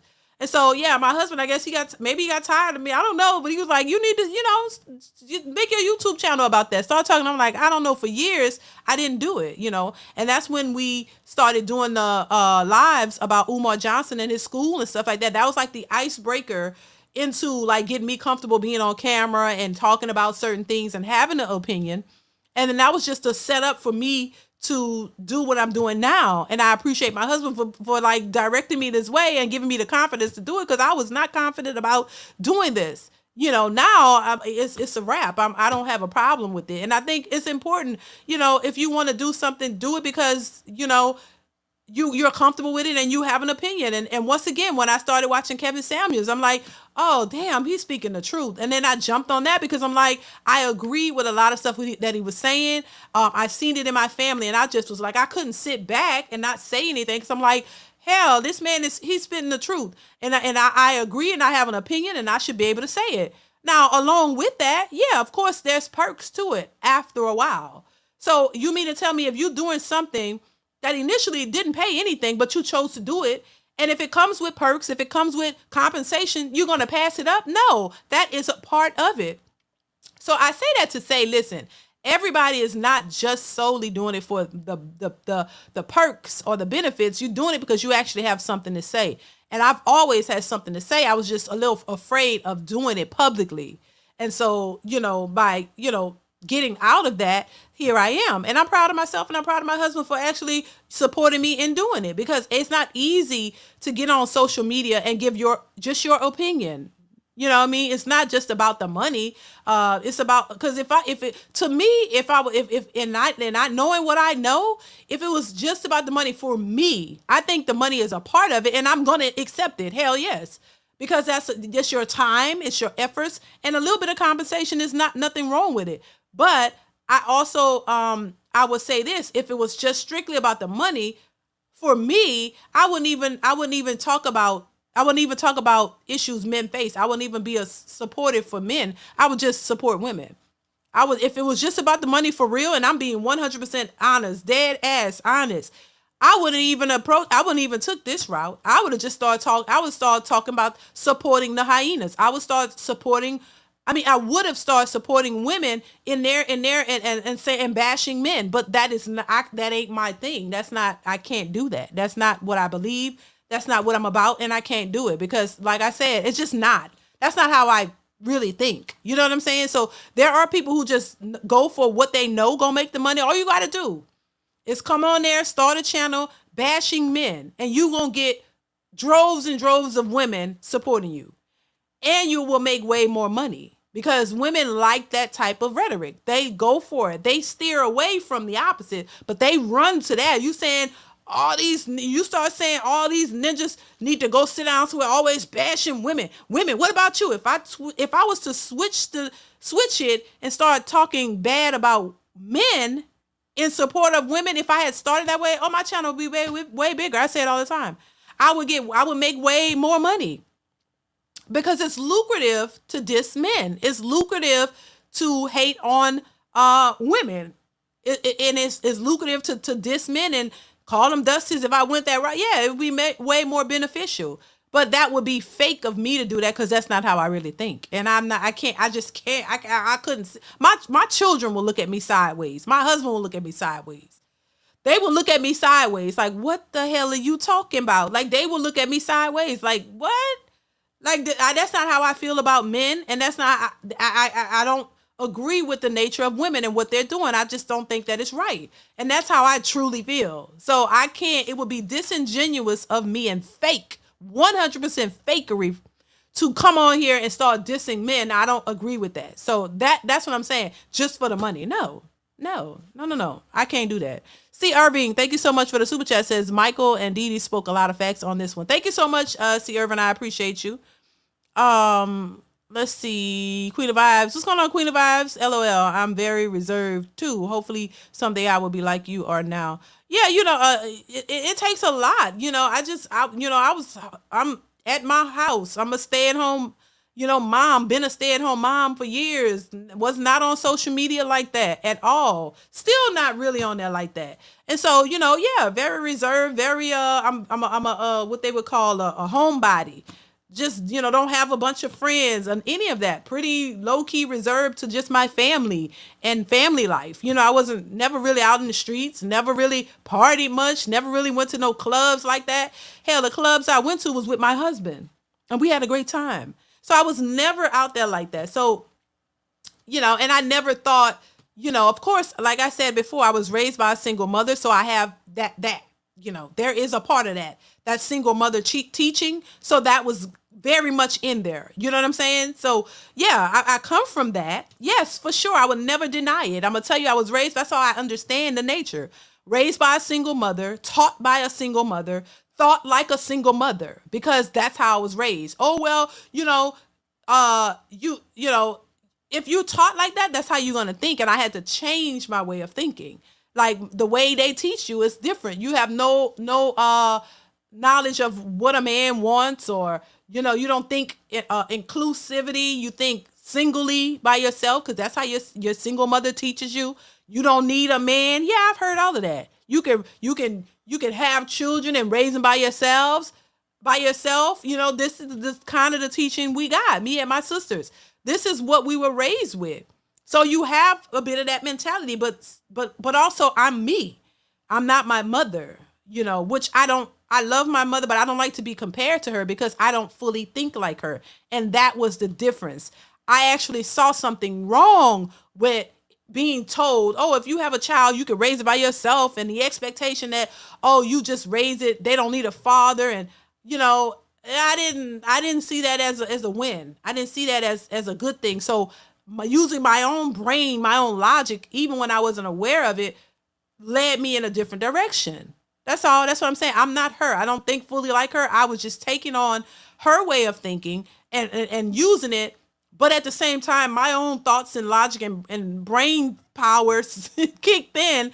Like, nah, I don't want to be no single mother. Nah, I don't want to be out here for the streets. I would love to get married. I want to have my family with my husband, and I want to live that because I didn't see that growing up and I wanted it. So if you want something, you got to start like separating yourself from the things that you were taught, from the things that you were taught. But that is no easy feat. I tell people all the time, that is very difficult.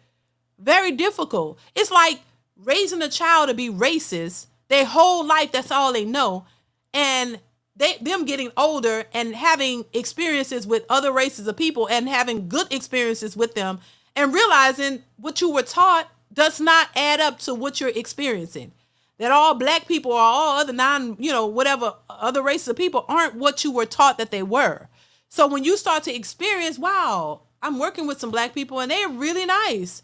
Oh, and we have some things in common. Or, you realize, no, these are good people. And then you start to rethink what you were taught.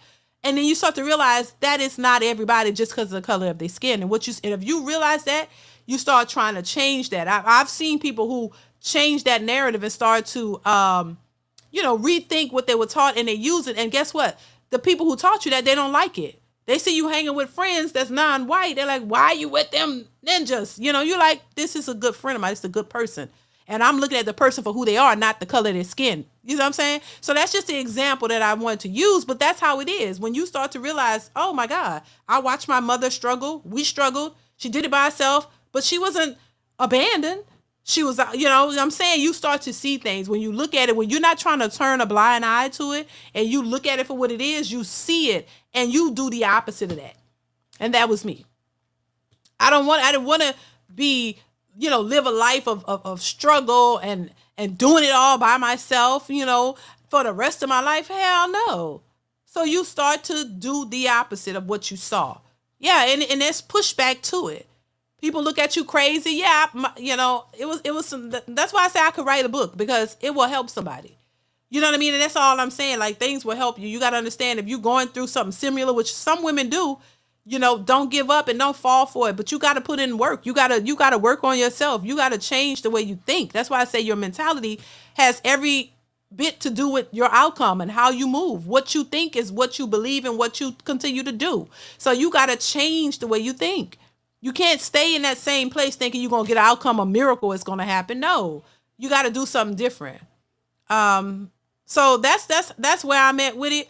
That's how I've been with it. And I think it could help somebody who may be going through something similar. See, Irvin, thank you once again for the super chat. It says, agree, DeeDee. Emasculating men definitely sells more. Not all money is good money either. I agree.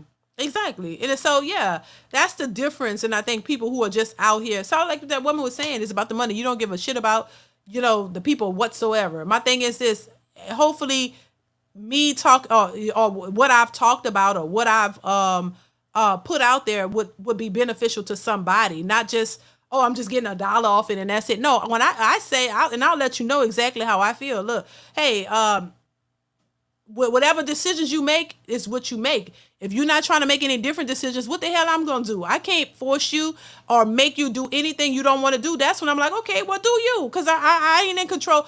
Look, I'm in control of is myself. What I choose to do, and I give information and my husband to my children. That's my family. I can't go in and control your family, control your thoughts, what you want to do. I can give you some information. If you want to follow it, kudos. If you don't, oh well. I can lead you to the water. I can't make you drink. So when I say, look, I don't really care for real about what you choose because I can't change it. If you're saying what you're saying, DeeDee, is a bunch of bullshit, and I'm gonna do what I want to do. All right, well, okay, let it be a bunch of bullshit. Go do what you want to do. I ain't running behind you. I can't do that. That's not my place. I'm not gonna run you down to hear what I'm saying. No, I'm not gonna force you. You take it or leave it. That's up to you. That's your choice. We all have a choice, right? And that's where I'm at with that.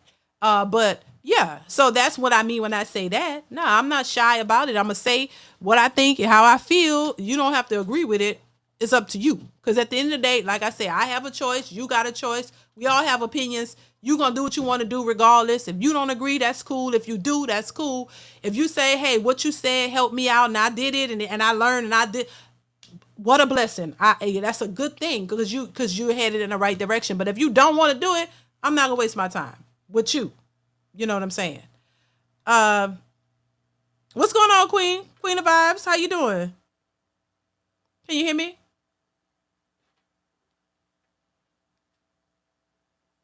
But that's how I feel about that. Um so yeah, that's just my thoughts on that, y'all. Well, listen, I'm gonna go ahead and get out of here. Thank y'all so much. Queen of Vibes, you want to come up? Oh, okay. Let me see. Let me add you. What's going on? How are you? Hey, What's your thoughts? What you want to say? oh, I just wanted to speak up real quick on what you were saying about Yeah. how you was motivated to start talking. Yeah. Is that Yeah. something you wanted to do? Oh no, I was saying so I remember you said you was gonna do a female group, right? I'm so sorry. I do want to do it. But I know you want to be a part of it. So I got you.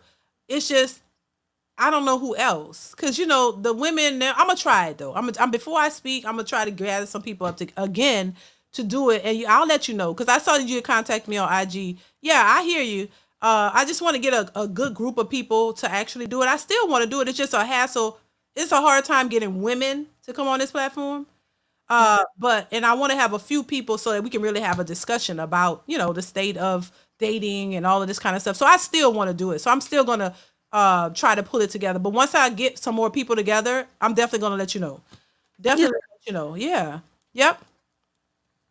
I Yeah. don't know the topic, but I know we're gonna talk about the state, probably the state of dating and relationships and what can be done to improve it from the female's perspective, like what we can do, women can do in general to make it better and maybe make men feel more comfortable about dating. Because a lot of men are like checking out. They don't want to do it because of the type what they see. And so if we can get a group of women together to kind of talk about it and maybe like you know from a woman's standpoint to say what we could do to change that narrative for the women who are out there looking to date, I think that would be a good show for sure. So that's what I'm gonna try to work on. And when I can get, it don't have to be a whole lot of people, but if I can get at least 5 people, at least that many, we can do something. And hopefully I can. Yep. But I know I got you as one of them, so that's cool. And I'm the second one. So if we get like 3 or 4 more, yeah, we'll do it. But I'm gonna let you know either way. Yeah, so pretty much like based off of how my experience was throughout my younger years, Hmm. I don't really like. Well, I didn't really have that much female friends. I more so had like guy friends. So it's like I guess that's why I understand these topics much easier. Yeah, me too. More open to these topics. Yeah, yep. Yeah. Yeah, same here. Same here. It was like, I don't know, dudes, I don't know. I felt like then dudes were more easier to talk to. Women, Yeah, I don't know. it's I just guess I'm just a really rare breed. I guess. I'm the same way. It's like you could talk to them better. Um, Women a little bit more complicated. It's like, and then the things they talking about, I wasn't really into. I said it before. I was kind of tomboyish, young, Me so too. I really was. yeah, easily gravitate to talking to the guys because they didn't talk like the women. Now I had a couple of girlfriends, and Yeah, I did. Yeah, like one or two. 1 or 2, exactly. The two, yeah, yep, and that's about it. Not a whole sisterhood of girls because there was too catty. And Mm-mm. Yeah, that's the thing. Like most of my terrible experiences have came from females, so that's another reason. yeah, and then it's a bunch of jealousy and a bunch of backstabbing and I never had time for that. I just eat that's probably why I'm the way I am and the way I talk. Cause growing up, same thing. It was like y'all too catty, always fighting. It's always a problem. First y'all girls and y'all good, then y'all fighting and that be this, she did this, and then I'm just standing back like I don't have time for it. I really don't. Right. I'm old. I can't do it now. And I couldn't do it if I wanted to. And sometimes I'm like, I wish I had more friends. My husband was like, that's not what you want. You right. And I go back to you right. That's why. Right. I be saying that too. I have my moments where I'm like, I wish I had more friends. Then others, I'm like, dang. I guess I was kind of blessed. I didn't have so many friends because it's less drama. Yeah, because it ended up being a bunch of drama. That's why I be like, I don't got, no. And I got a lot of children. They grown, most of them now, but you don't really need it. You don't really need it. You don't really need it when you start to see the foolery of it all. As long as everything is good, it's good. And the expectations that they have for you and all this kind of stuff, I don't got time for that. Yeah, and I always thought men were a little bit more reasonable. But once again, that's when I was younger. Friends, male friends now, I don't have them. And I'm married and I don't agree with that. Once you married, I don't agree with that male friend thing. I do realize too, looking back, some of the guys that were so-called I didn't friends, I guess, it's because they low key liked me. Yeah. You know what I'm saying? You gotta watch out for that too. But it was I didn't I realize that now, but I don't know. It's crazy. Yeah. I've had strictly platonic and some that I kind of feel that. Yep. Yep. It was it was that same way, but I think, I don't know. Maybe I don't know. But that was so long ago, child. But who knows? Right. It don't really matter at this point. But yeah, I just never dealt with because somebody was telling me was surprised that I said you probably was on one of the lives. Somebody was surprised that oh, you don't have no women friends? Not really. I mean, I think if you have that one or you have two good friends that you were friends with for years, like since y'all was young and y'all didn't had this, that's great. I think that's great. But just this circle of where they like, oh, gotta have a circle of a friend. I ain't with it. It'd be too much drama. Somebody be sleeping Mhm. with the other one husband and all kinds of stuff be happening. Are they sleeping with each other? I mean, like a lot be happening. So I'm just like, nah, I don't need that. I'm good. Yeah, I'll be that one quiet friend that just like, man, y'all got so much going on. Yeah, yeah, yeah. Yeah, and I was like I said, I am proud of my damn self because I was never talkative. I'm telling you, it's like I came out of my shell at an older age. Not when I was younger, I was zip. I wouldn't say anything unless somebody said something to me. I was that quiet. I was quiet too in the background. I wouldn't say nothing because I was just shy, and I'm not shy anymore. And but it took a long time for that to happen, and this kind of like helped me get to that place. I was never this vocal.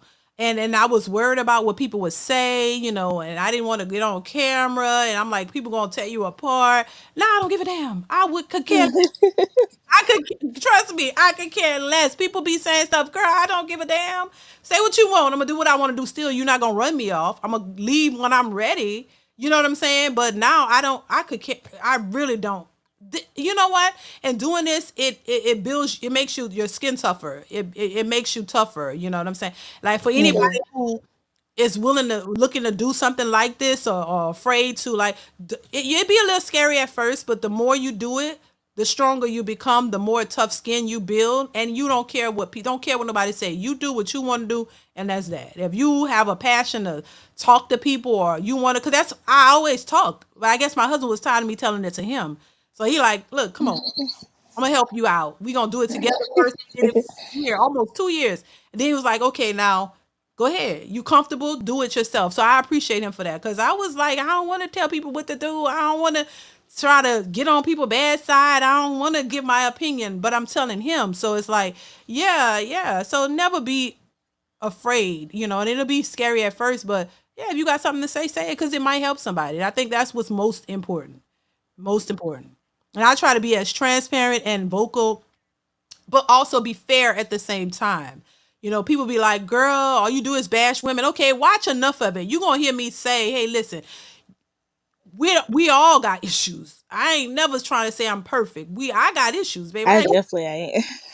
Yeah. I mean, but the thing is, I'm not going to pretend like I know it all because I don't. I'm giving you. That's why I give a little bit of my experiences so people can have a better understanding of where I'm coming from. Like this is how I truly think. But I'm not perfect.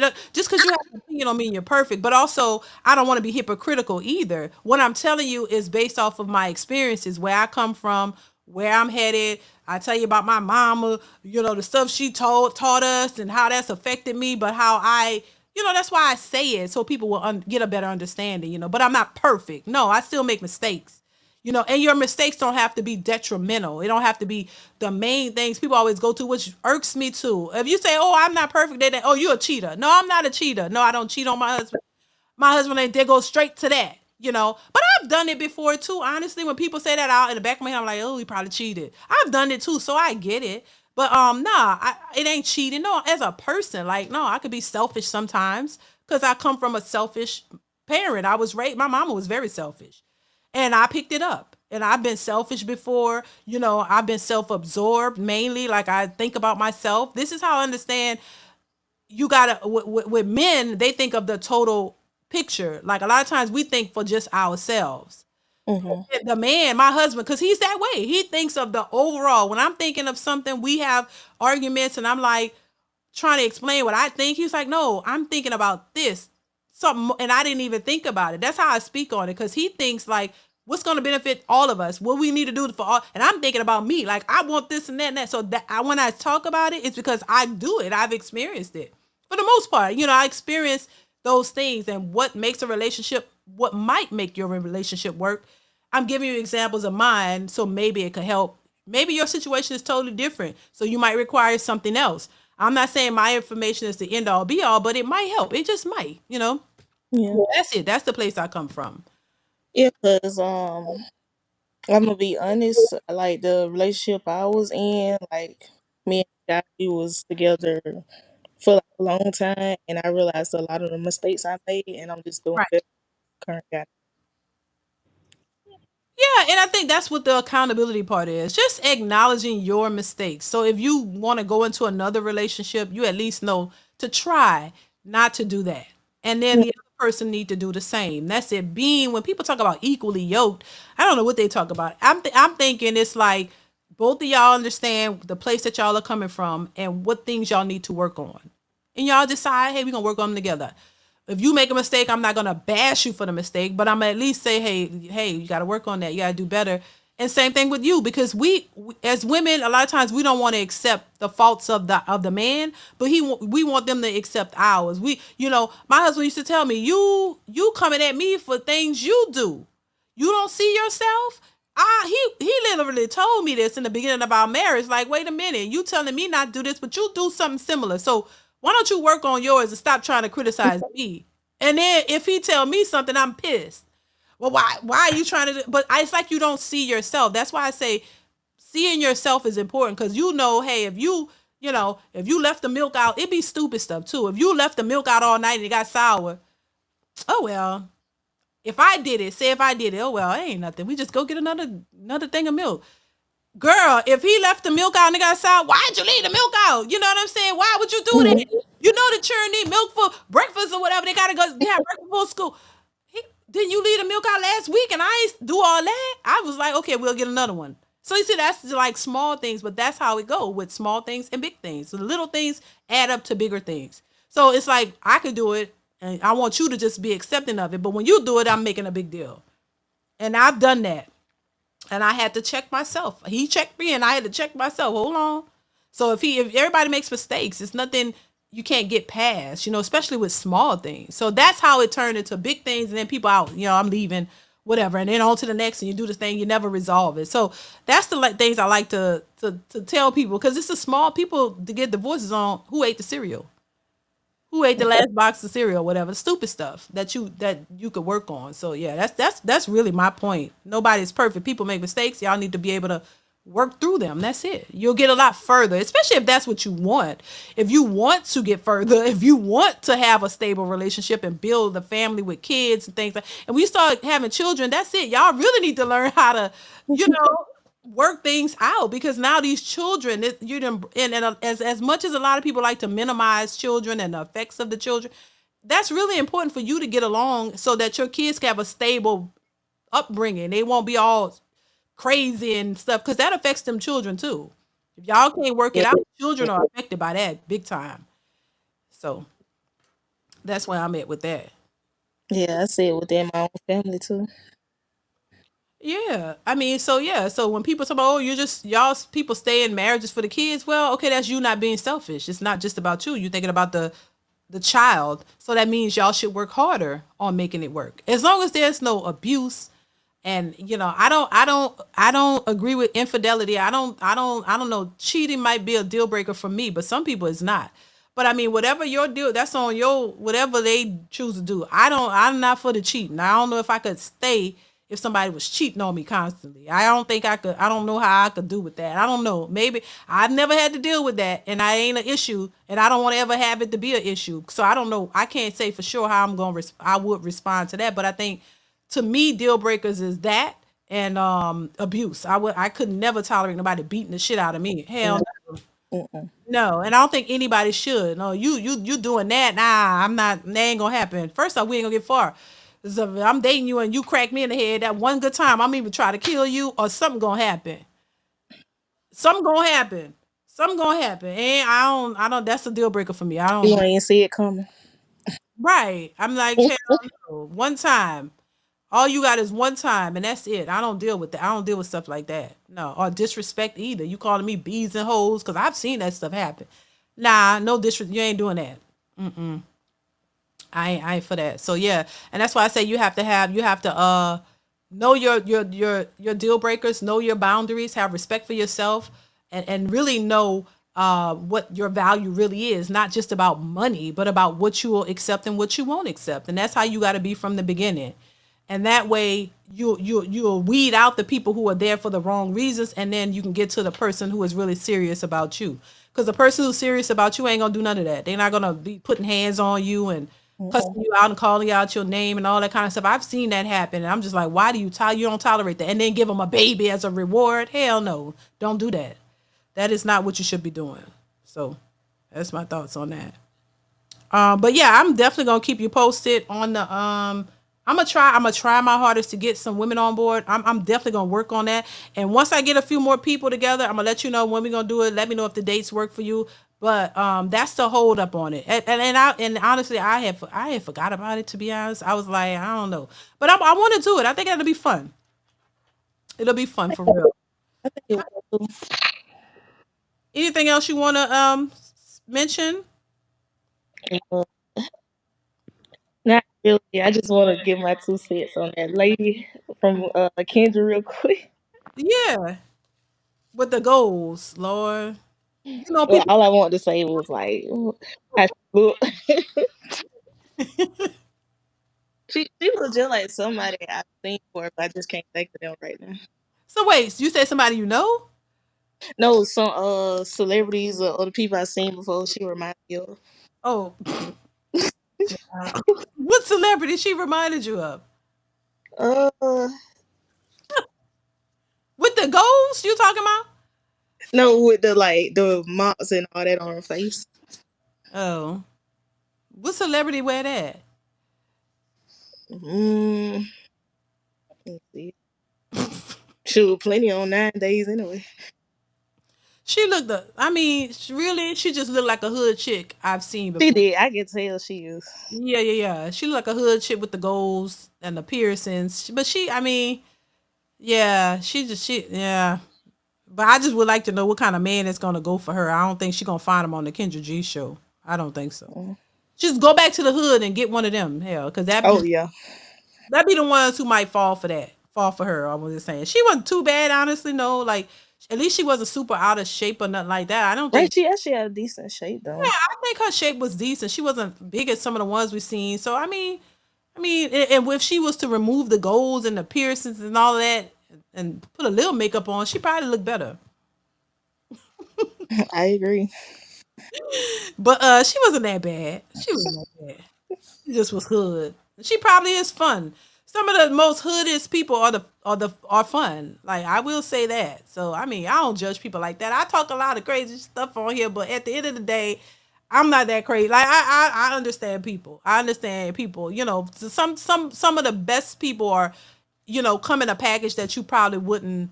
You look at them and you be like, I don't know. But then when they get to talking and you get to know them, be the sometimes good-hearted people, fun people, and everything. They just was misguided in life or, had a certain upbringing and that's all they know.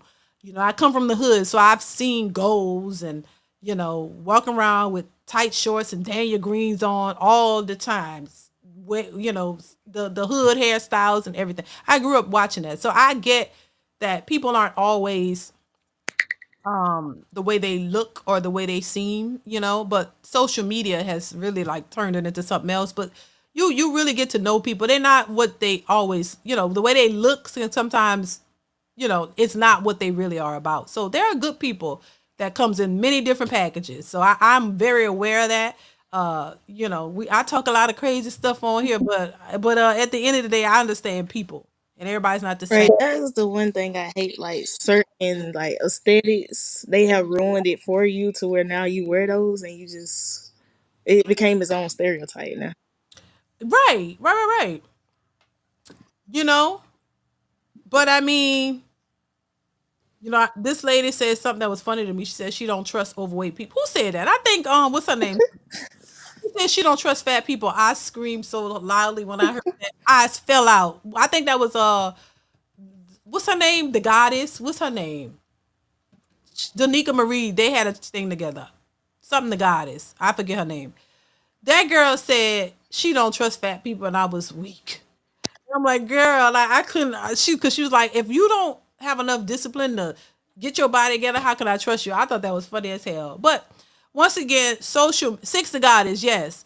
Most people, social media is just a little extra. Like people are a little extra on here, include myself. It's a little extra. It's like, it brings that out, because it's an entertainment aspect to it. But at Hmm. the end of the day, I believe what I'm saying, but it just brings that part where, like this is how I would talk if I'm talking to my sons or my daughter or my husband. I say the same. This is, the same way I speak when I'm talking to them about these situations. They already know. But at the end of the day, I'm not a heartless, cold, cold person. I'm not. And so I think people sometimes, you know, get it twisted because they only know what they see. And I don't try to be mean. That's why I try to. But yeah, I got some shadiness in there too, though. It's a bit of everything. I'm a Gemini. They say Geminis are crazy, and I got a little craziness in there too. But I'm not heartless or cold hearted or nothing like that. But I am funny too. I got my little comical thing because I think of all kind of crazy stuff, and I'll just say it. So y'all be laughing at me, but I don't know. I'd be real serious about some of that stuff. Cause it'd be funny. Like I really be thinking all kind of crazy stuff. And sometimes on here, my husband's like, what did you say? I don't know, it just came out. I don't know. I don't be even thinking about it sometimes. I just be saying stuff and y'all be laughing. But I be serious sometimes. Like this is how I really feel. And no harm, but that's how I feel. But anyway, that be me. That's just how I am for real, for real. But Hey, I like the comedic reliefs. yeah, it's like it comes out. Like it just comes out. And I think of stuff people done said and I repeat it and then stuff that made me laugh. But that's a part of it. Um, anything else you want to say, Queen? Oh, no, that was it. Well, listen, I appreciate you coming up here. You rarely come up. I didn't have panels, so I can't say that. I appreciate you coming up and definitely I'm gonna try to like do an open panel on Fridays. So if y'all want to come up and speak on the topic, Fridays is the day I'm gonna do it. See, I was thinking that you had reserved a panel for your Patreon and members, so I was like, that's why I thought you wasn't doing them on YouTube no more. That was probably the initial thing, and I'm still trying to figure that out. I mean, that wouldn't be a bad idea. That wouldn't be a bad idea. I just hate to put it behind a paywall when I think about it. Um, I'm gonna think about that because I really want to do something different over there, but I just haven't gotten a chance to get to it. Because I'm so busy like with this and other stuff, and so it's kind of difficult. But I really want to do something on the Patreon for real, for real. Just for the people who are subscribed to that, and I think I probably will because I still have it up there, so I need to like get some content over there for real. But yeah, I'll do that. I could do that too. We could have panels over there. It would probably make it easier in a sense. Um, so that's something that you would want to do. The panels over there. Yes, ma'am. I mean, if everybody's down for it, that's cool. Right. So I'll try it, but sometimes I just think, it being behind a because I thought about it, but then I don't post as much over there, and it being behind a paywall, which I do have. I mean, I don't know, but I really it's so much I want to do, but I'm only one person, and it's like it becomes overwhelming, and then I just don't do none of it, and so that's just to be honest. And doing this alone is a lot. Like doing just the YouTube is a lot. I post like 3 videos a day plus a live on Tuesdays and Fridays and some extra. That's a lot. Cause the editing that goes into it, the coming up, that's a lot by itself. So I don't know how people, and then I have a whole family. Like it's a lot of stuff, other things that I be doing and trying to schedule, so juggle it. So yeah, that's why I'm sometimes not able to do it all. I see other people doing it and I get inspired, but I'm like, oh damn, how I can't. That's a lot. It's a lot. It really is. To post, just have 3 videos posted a day plus a live is a lot. It's a lot that goes into it, but I'll try my best though. That's why I was telling the people who are who are members of mine. Listen, if you want to withdraw your membership, I'm cool because I don't be posting on there, and I feel bad. Like I don't want y'all to be paying money and I'm not posting, because you're not getting your money, Mhm. and I don't feel comfortable with that. So I'm like, if y'all don't, I encourage them not to be a member, but they wanted to support anyway. But because I'm slow with putting the content up, and I don't feel right about it, but I'm gonna try to start. And the goal would be to have content on there, post more content on there and already, so y'all will have different content from here, and then we'll do lives. We could do lives over there, like different, more, I guess, more intimate setting, I guess. And if we have people who come on, they'll be able to get that as well. So Sounds good. yeah, so that's the intentions behind it. It's slow moving, but that's the intention. I really be trying to do it, but then I get tired. I'm like, oh God, I don't feel like it's a lot already. Just to keep YouTube is very competitive. Like there's so many people doing stuff. It is very competitive, and you really got to either sink or swim. Either you gonna put content out or you're not. If you don't put content out regularly, the algorithm does not push your stuff, and so if you really want to get people watching and get a bigger audience, you got to constantly post. You got to stay within that algorithm, because otherwise it won't promote your stuff and you fall behind. And it's like, what's the point then if nobody can see the content? So that's why I say that. And I tell it to anybody who's trying to get into it. It's not as easy as it may look. And this is why a lot of people from TikTok come to YouTube and they don't make it, because they realize, oh damn, you really gotta post. Hmm. And it gotta be something. Then it can't be 1 minute, 2 minutes. You gotta like really like put something of substance. So Yeah, that's why I said if I ever do it, it have to just be a hobby. yeah, I mean, and it could be that too. If you really got something out there you want people to see and engage with, you gotta post. Hmm. People be like, why you post? You don't have to post so many videos. I'm like, but see, you years ago it wasn't an algorithm. So Yeah, no, I was like on it way back then. It was whole different. yeah, it was very different. Now this algorithm, I mean, do you want people to see what you're putting out? I mean, I'm pretty sure you don't want one or two people watching. What's the point? Like, you want Right. your message to get out. So in order to do that, you got to really put work into it. So that's why. Yeah. So yeah, the more I post, I get more engagement, more people watching. When I slack, because I've slacked off before, believe it or not. And you see, even MTR, I don't know if you remember MTR, mediocre tutorials and reviews. Hmm. He said he was gone for, I think he took a vacation for a week or so. He was like, I got to get back in the algorithm. And I'm like, I know what you mean. And he has a big following, but he was like, it's not posting, the video. And he gets way more numbers, but those numbers still dwindle when he doesn't post. So you have to keep post. That's the whole point. The more content you push, the more it get pushed in the algorithm, the more people see you, the more people follow you, the more, it helps in every way. So that's that. It is very, very, very different from back in the day. Back in the day, you still had to post to get yourself out there, but then once people, it was different. Is everything is affected by the algorithm. What you say, what you post, the topics, the title. If it's not, I guess what they want to see, they suppress it. It does get suppressed. But if it's something that's working, they'll push it. So it's tricky. That's why some videos get more views than others. It's a whole thing. So it's, if you're trying to really get somewhere with it, you gotta really be into it. You can't play around. So either I'm gonna do it or I'm not. That's what I said before. Either I'm gonna go all the way in it and with YouTube, or I'm not. So if I stop posting, I ain't really caring too much about it. But I try to be consistent as much as I can. As much as I can. It's not a perfect science. So yeah, and I try to do too much, and then that's why I say, look, I be telling people, look, don't unfollow, not unfollow, don't unfollow, no, follow. But I'm saying, like, don't, sometimes I battle with the extra stuff, the Patreon and the membership. I be like, want to just remove it, because I don't want y'all to just put money up and I'm not delivering. So either if I remove it, it's because I don't have the time to commit to it, and I'd rather not have y'all pay, and I'm not giving y'all the content that I said. So that's what that's at with that. So if I move it, it's because I don't have the extra space to do it. That's so y'all know. Like, I'll just take it away.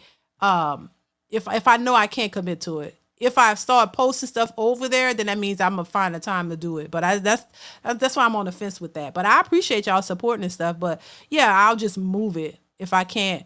Because people still be following the membership. But I figure if I can't ever post anything, I'm gonna remove the membership.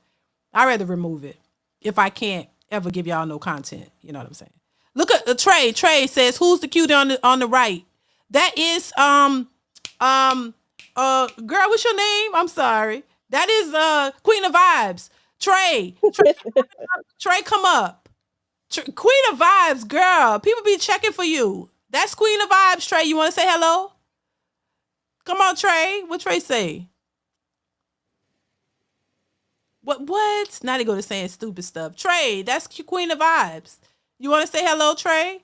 Why am I trying to? Girl, you got a boyfriend? Because I be acting like, oh, I'm so sorry.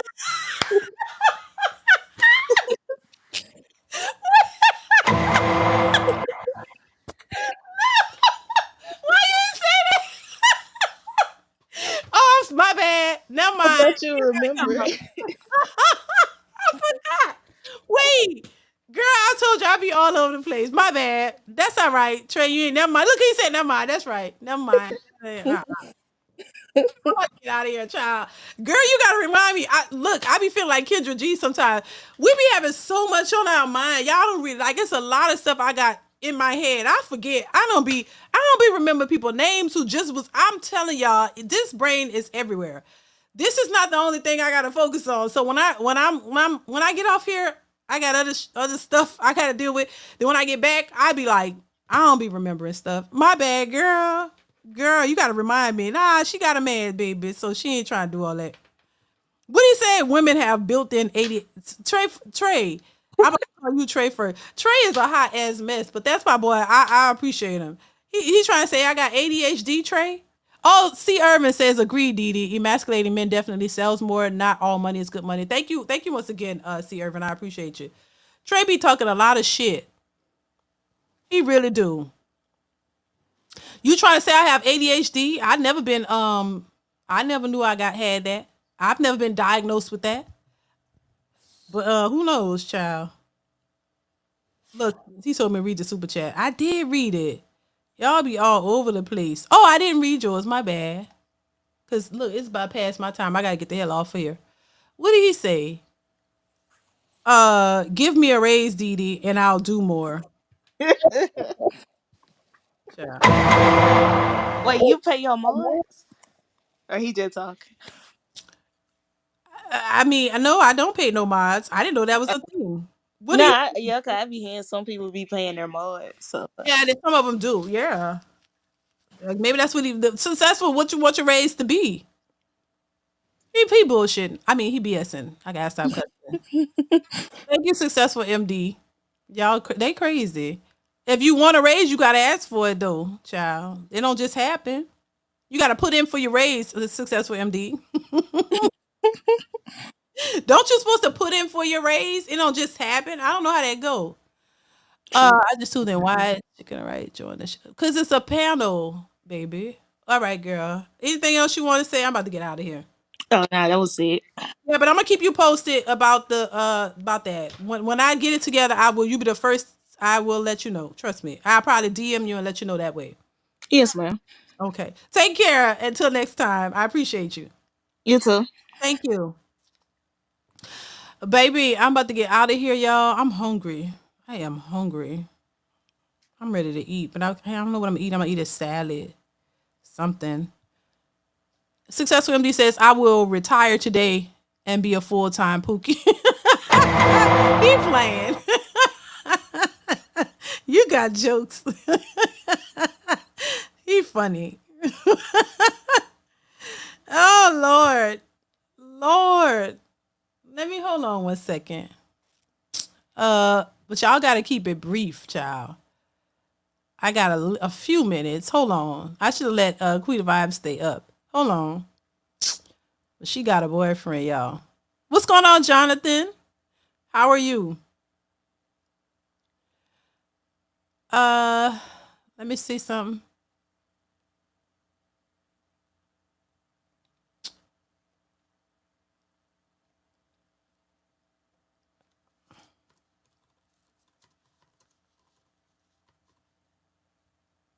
I got a few minutes, y'all. Just a few. Few minutes. Okay. Raises are performance based. You don't ask. Oh, okay. Gotcha. Gotcha.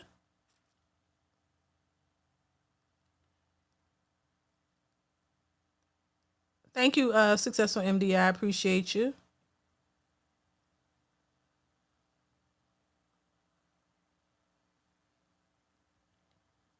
Pharaoh, if you want to come up real quick, come on. Don't hurry up before I got a few minutes. Few minutes.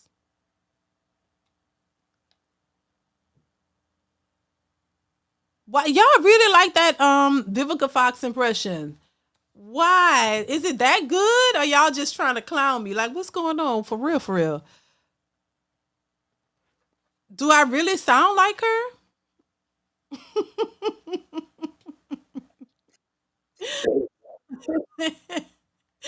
What's going on with you? How you been? Nothing, man. I'm fine. So I what's haven't done it. Huh? How you I been? haven't done this. I'm doing good. Yeah. Good. What you got to say?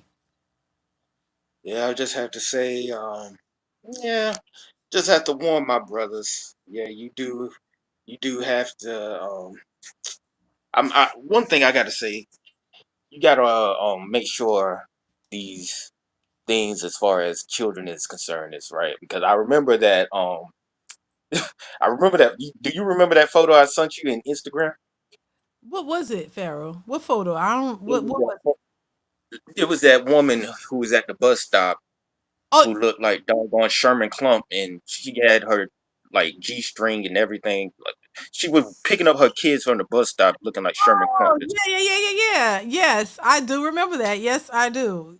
I forgot Yeah, about it, but yeah, I remember. Yep. yeah. I, I, I really thought that that was dumb as hell. Like I was messed up about that, and then like, yeah, we have other things like these. Like they said, they talking about now that Trump is Mike's. Like, yeah, matter of fact, I got that from you. Like Trump considering something about child support and Oh yeah. like and the They insurance saying and that was that. just a rumor though. They Uh, saying that's not but true, but I don't know. yeah, well, right now, like I'm supposed to be getting me some good finances in my status towards my status, so I can go to the dominatrix motherland. And I You um, you gotta stop. what? Shoot, I'm an honest person, dude. You know I'm honest. Okay. All right. I like honesty. Shoot, yeah, Ghana is like that. Yeah, shoot, like if it's not there, it's got to be Thailand or the Philippines. Cause like y'all don't know, it's like those Southeast Asian women, they good, and like damn near every sub-Saharan African woman is good. So you got to realize that. But as far as I'm concerned, like yeah, finding women here, like I got some people on my case about that, about going overseas to basically go overseas to settle. I got some people on my case about that, and it's kind of getting annoying because I had people in my personal life and people in my like on my friends that's in Facebook friends and like friends groups and stuff. They feel Mhm. like I'm doing a traitor thing, or they feel like I'm Really? yeah like That by don't make going yeah, I'm like they feel like I'm backstabbing because it's really a thing of this is how I feel. It feels like they're not confronting not enough people is confronting the sisterhood enough. It's only men. Mhm. It needs to be both men and women Mhm. directly. Mhm. And the deal is like we need a type of show where they can both come up with women who are pro black women and the sisterhood can and them sisterhood heifers can come up and they both talk and they basically explain out why are the men leaving, why the men don't want us, and all that stuff. Mhm. Like I just had a surgery not too long ago for Mhm. my seizure, and that's why my throat sound like I just smoked like half a damn forest. But you got to realize, it's really a thing of we need more people to address this sisterhood issue because Mhm. now, a lot of brothers, I mean, like a lot of brothers, even the pro black brothers, they're not realizing the thing about black genetics. They're not understanding black genetics. They're now understanding like they can make their own race of people. They can make their own communities. They can make their own this and that elsewhere.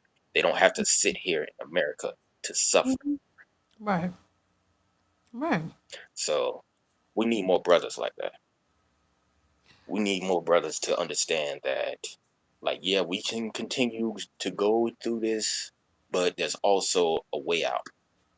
You don't have to sit here and suffer because there's been far too much suffering. Men's deaths being celebrated, the kids being massacred, the there's so many things, and like I'm tired of seeing that, and I'm tired of some personal issues that I go through. So I'm ready to bounce.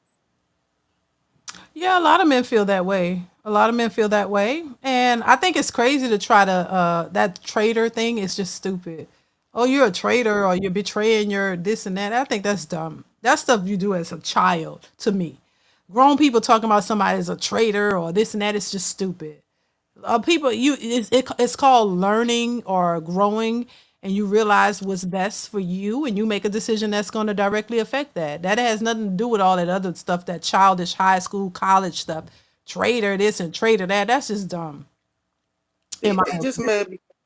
They just mad because their Tyler Perry film didn't happen this past holiday season, where their stepdaddy was on the Christmas list or their next husband was on the Christmas list. I'm getting tired of that. I really am.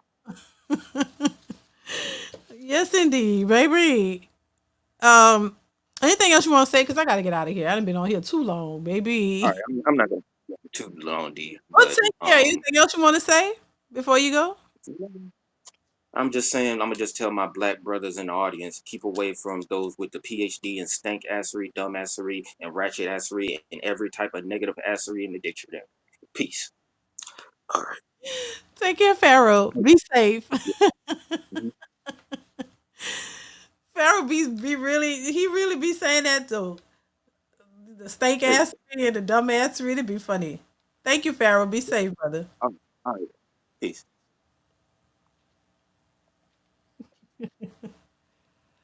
Um, what I was about to say, I was about to say something I forgot, y'all. But um, yeah, I'm about to get off here, y'all. I gotta get off here. I've been on here for too long. But thank y'all so much for being here. I appreciate everybody. Y'all hit the like button on your way out, y'all. Listen, I'll say it. How did she say it? Vivica Fox. Yeah, I'm forgetting how it go. She said I want somebody to love me for who I am and what I am and not be intimidated. I think I'm losing it because y'all asking too much. I want somebody to love me for who I am and what she said, for who I am and what I am, and not be intimidated by my success. I need someone to take me shopping. She really said that's shopping. I need somebody to take me shopping. I need somebody to take me shopping and love me for who I am and what I am and not be intimidated by who I am. I need somebody to take me shopping. Like sound like she had been smoking, child. I'm like, baby, girl, I hope you get a man to take you shopping. And she act like she can't take herself shopping. Like, what have you been doing with your career? You can't go shopping. Like, okay, hopefully you get somebody who will be able to take you shopping and love you for who you are and what you are and who I am. Who are you? Like, hell, just you're an actress, right? What does that mean? Like, that's your profession. That's what you do. Does that make you special because you're an actress? Does that mean you come with a lot of shit? Because if anything, that's what people want to back away for. If what you are, if who you are and what you are is something big and bad, why would people want to flock to it? Why? If you have to make that disclaimer, that means it's probably something most people don't want to deal with. Just keep that in mind. If you say that, if a woman says, I need someone who's going to love me for who I am and what I am and not be intimidated by who I am, then that means that's a red flag of, nah, I don't want to deal with you.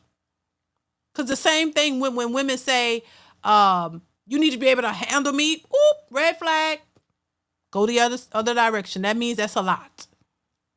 That's a lot. So that's what that means. Go the opposite direction. Just saying. So listen, thank y'all once again for being here. I appreciate you guys. Stay tuned for more, y'all. I have a lot in store.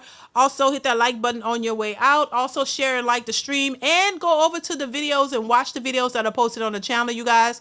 And like and share those if you can, and also leave a comment if you can. That will definitely help the channel grow a little bit more. So go ahead and do that, support in that way if you can. I appreciate everybody who gave super chats or cash apps. Thank you so much for your support. I appreciate you guys. Stay tuned for more, you guys. Hit that notification bell to be notified when I upload new content, and I will see you guys in the next one. Mwah. Bye.